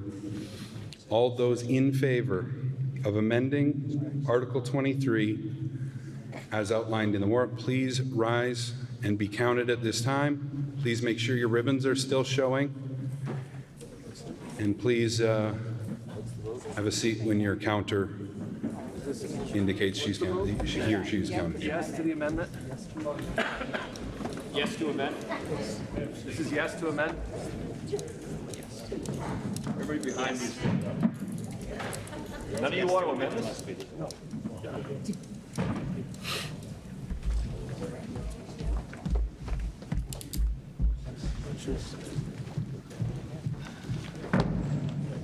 All right.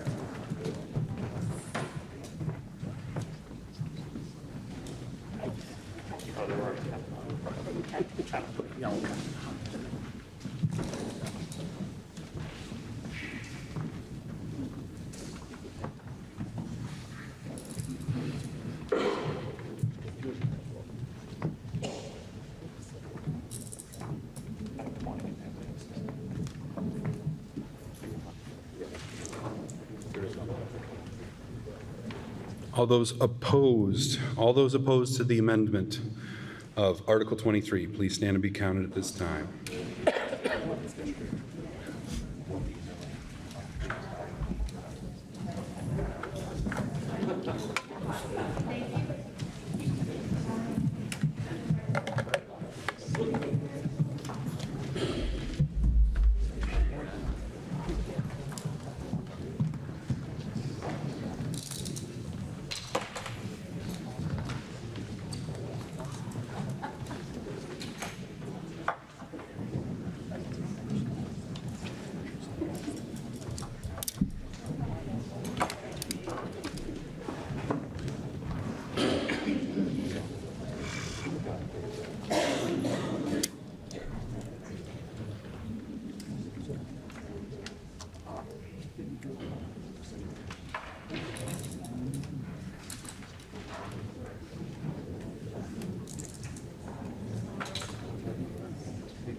Thank you. With a vote of 74 to 35, the article is amended.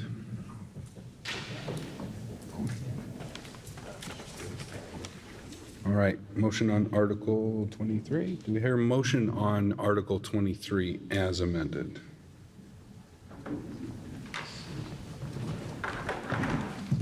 The Finance Committee will defer to the Planning Board. Thank you. Thank you, Mr. Moderator. The Planning Board voted unanimously for adoption of this article. That includes the amended version of it, which we had during our hearing. So we had that language. So it is with the amended language. Thank you. Thank you. The motion is to adopt Article 23 as amended. No. That is the motion.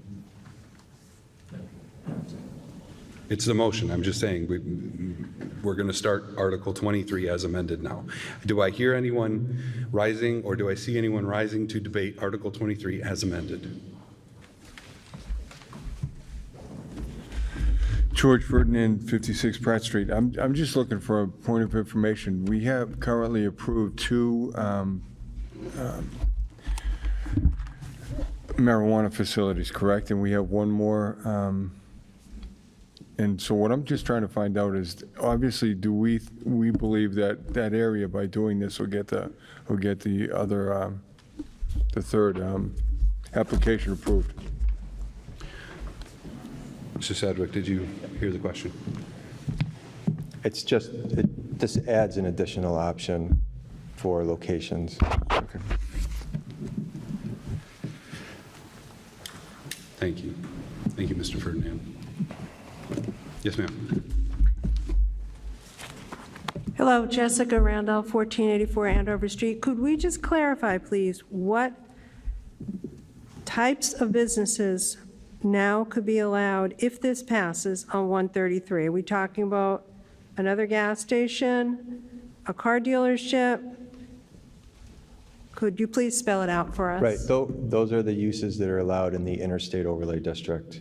So it would be gas station, auto sales, car wash, retail marijuana. Has there been any interest in any of the automotive-related businesses? I'm sorry, could you repeat that? Has there been any interest, has anyone come forward and requested, to expand their business or to have a car dealership? No, not car dealership. I just frankly don't see the room here. The map, a number of people I've spoken with had trouble seeing some of the areas on the map, particularly the part that I think goes into Ames Pond Drive. That is,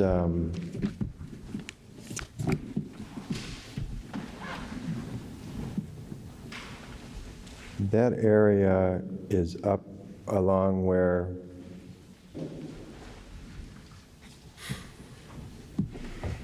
think it's, I'm trying to get my bearings here. Well, I have been trying to. That's why I'm raising the questions. I appreciate your difficulty. So there's a McDonald's, right? Right. Is there room for something else? Please, it's a procedural thing, but would you please direct your questions towards me and we can let... Oh, certainly. In this crosshatch area, I'm seeking further information about which possibilities could be developed here for business. So we're picking up, so it's picking up the Cracker Barrel area, it's picking up the existing gas station, and then across the street, we're picking up the extended stay and Longhorn across Andover Street. And Mr. Moderator, what about Highwood Drive? And it looks like it's next to the power lines? That is correct. Cedric, yeah. That is correct. It is Highwood Drive and the property next to the power lines. Okay. Again, just for clarification, Mr. Moderator, that's Highwood Drive where the refurbished inn, Tewksbury Inn, which was formerly a Holiday Inn, that same area. I'm not familiar with what other businesses are in that area. I'm looking for some information about this, what could be developed in that area. There's a Wendy's over there. I eat there like 40%.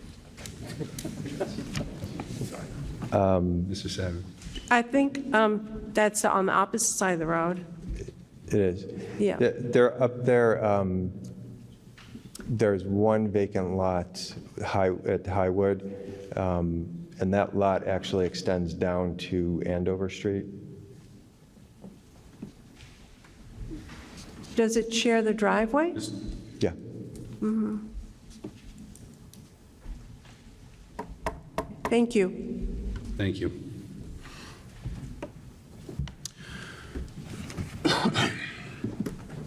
Article 23, as amended. Do I see anyone rising to debate or discuss Article 23 further? I'll take this as a standing vote. We'll just go in conventional order. For Article 23 as amended. All those in favor of Article 23, in favor of Article 23 as amended, please stand and be counted at this time. So you know, this article as a zoning bylaw amendment does require a 2/3 vote.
Good to go. All those opposed to Article 23 as amended, please stand and be counted at this time.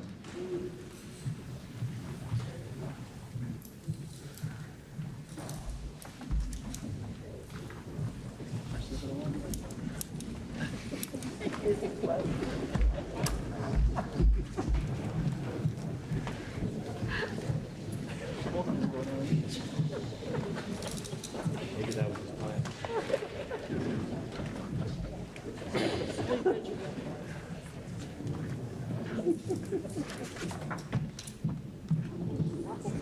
Good.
With a vote count of 78 to 38, with a 2/3 requirement at 78 yes votes, the article is adopted as amended.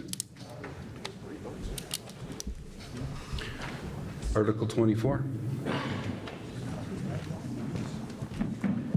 The Finance Committee will defer to the Planning Board.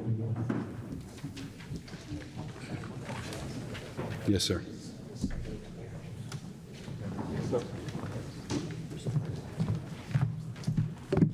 Thank you, Mr. Moderator. The planning board voted unanimously for the adoption of the maps. Obviously, the maps go with the last article, so kind of a package deal. They just show what the last article did. So, thank you. Thank you. Motion to adopt Article 24. Do I see anyone rising to debate or discuss Article 24? I do.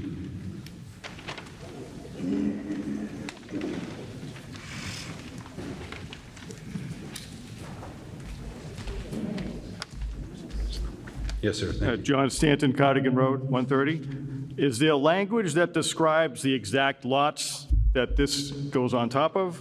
Because it's not the whole office research zone. It looks like it's just parts of it. So is there somewhere written where exactly what lots those are? Mr. Stafford? Yeah. No, there's not. Our zoning map is a graphic depiction of what's passed here at town meeting. So both the maps that you saw in the article and the maps that are in the handout were verified by our GIS department, and that's what would update the zoning map, would be what was voted on this evening. But no specifics on exactly like where these. No, but it carries through on the whole. Again, when we're doing this through our GIS process, those maps, those files, everything just transfers into the zoning bylaw, the zoning map itself.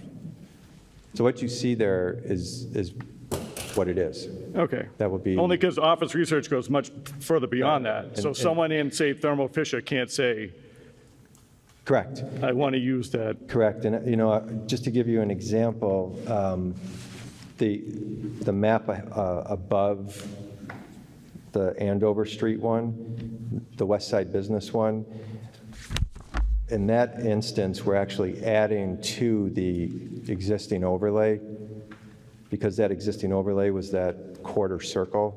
Do you see that on that Yep. top map there? So that quarter circle exists today over the West Side Neighborhood Business District, which is significantly larger than the crosshatch areas that we're showing there today. So yes, these overlays are just a portion of. It's not the whole, it's Right, just that. correct. Okay. All right, thanks. Yep. Thank you. Any other discussion on Article 24?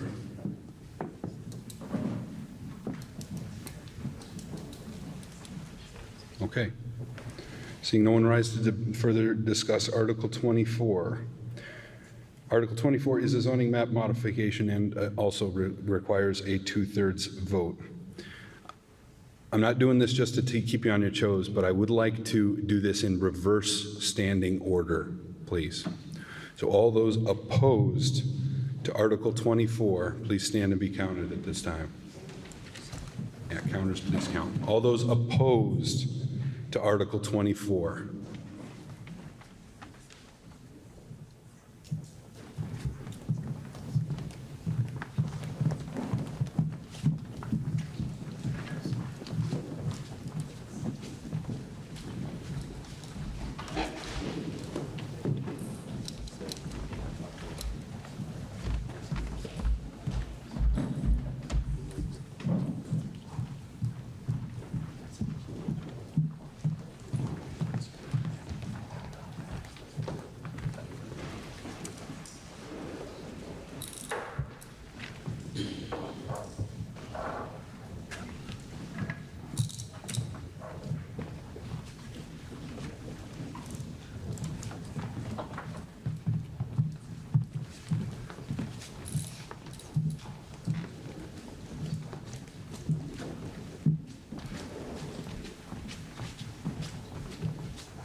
All those in favor of Article 24, please stand and be counted at this time.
On Article 24, the votes are 74 yeas, 35 nays, with a threshold of 73 votes. The article is adopted. This concludes the agenda for tonight. Again, it's been my pleasure to moderate the special town meeting. Thank you to the boards, committees, and staff that make town meeting possible. And thank you all for your dedication to Tewksbury's tradition of open government. Mr. Kosmierski, may I have a motion to adjourn? I move to adjourn the October 3rd, 2023 special town meeting sine die.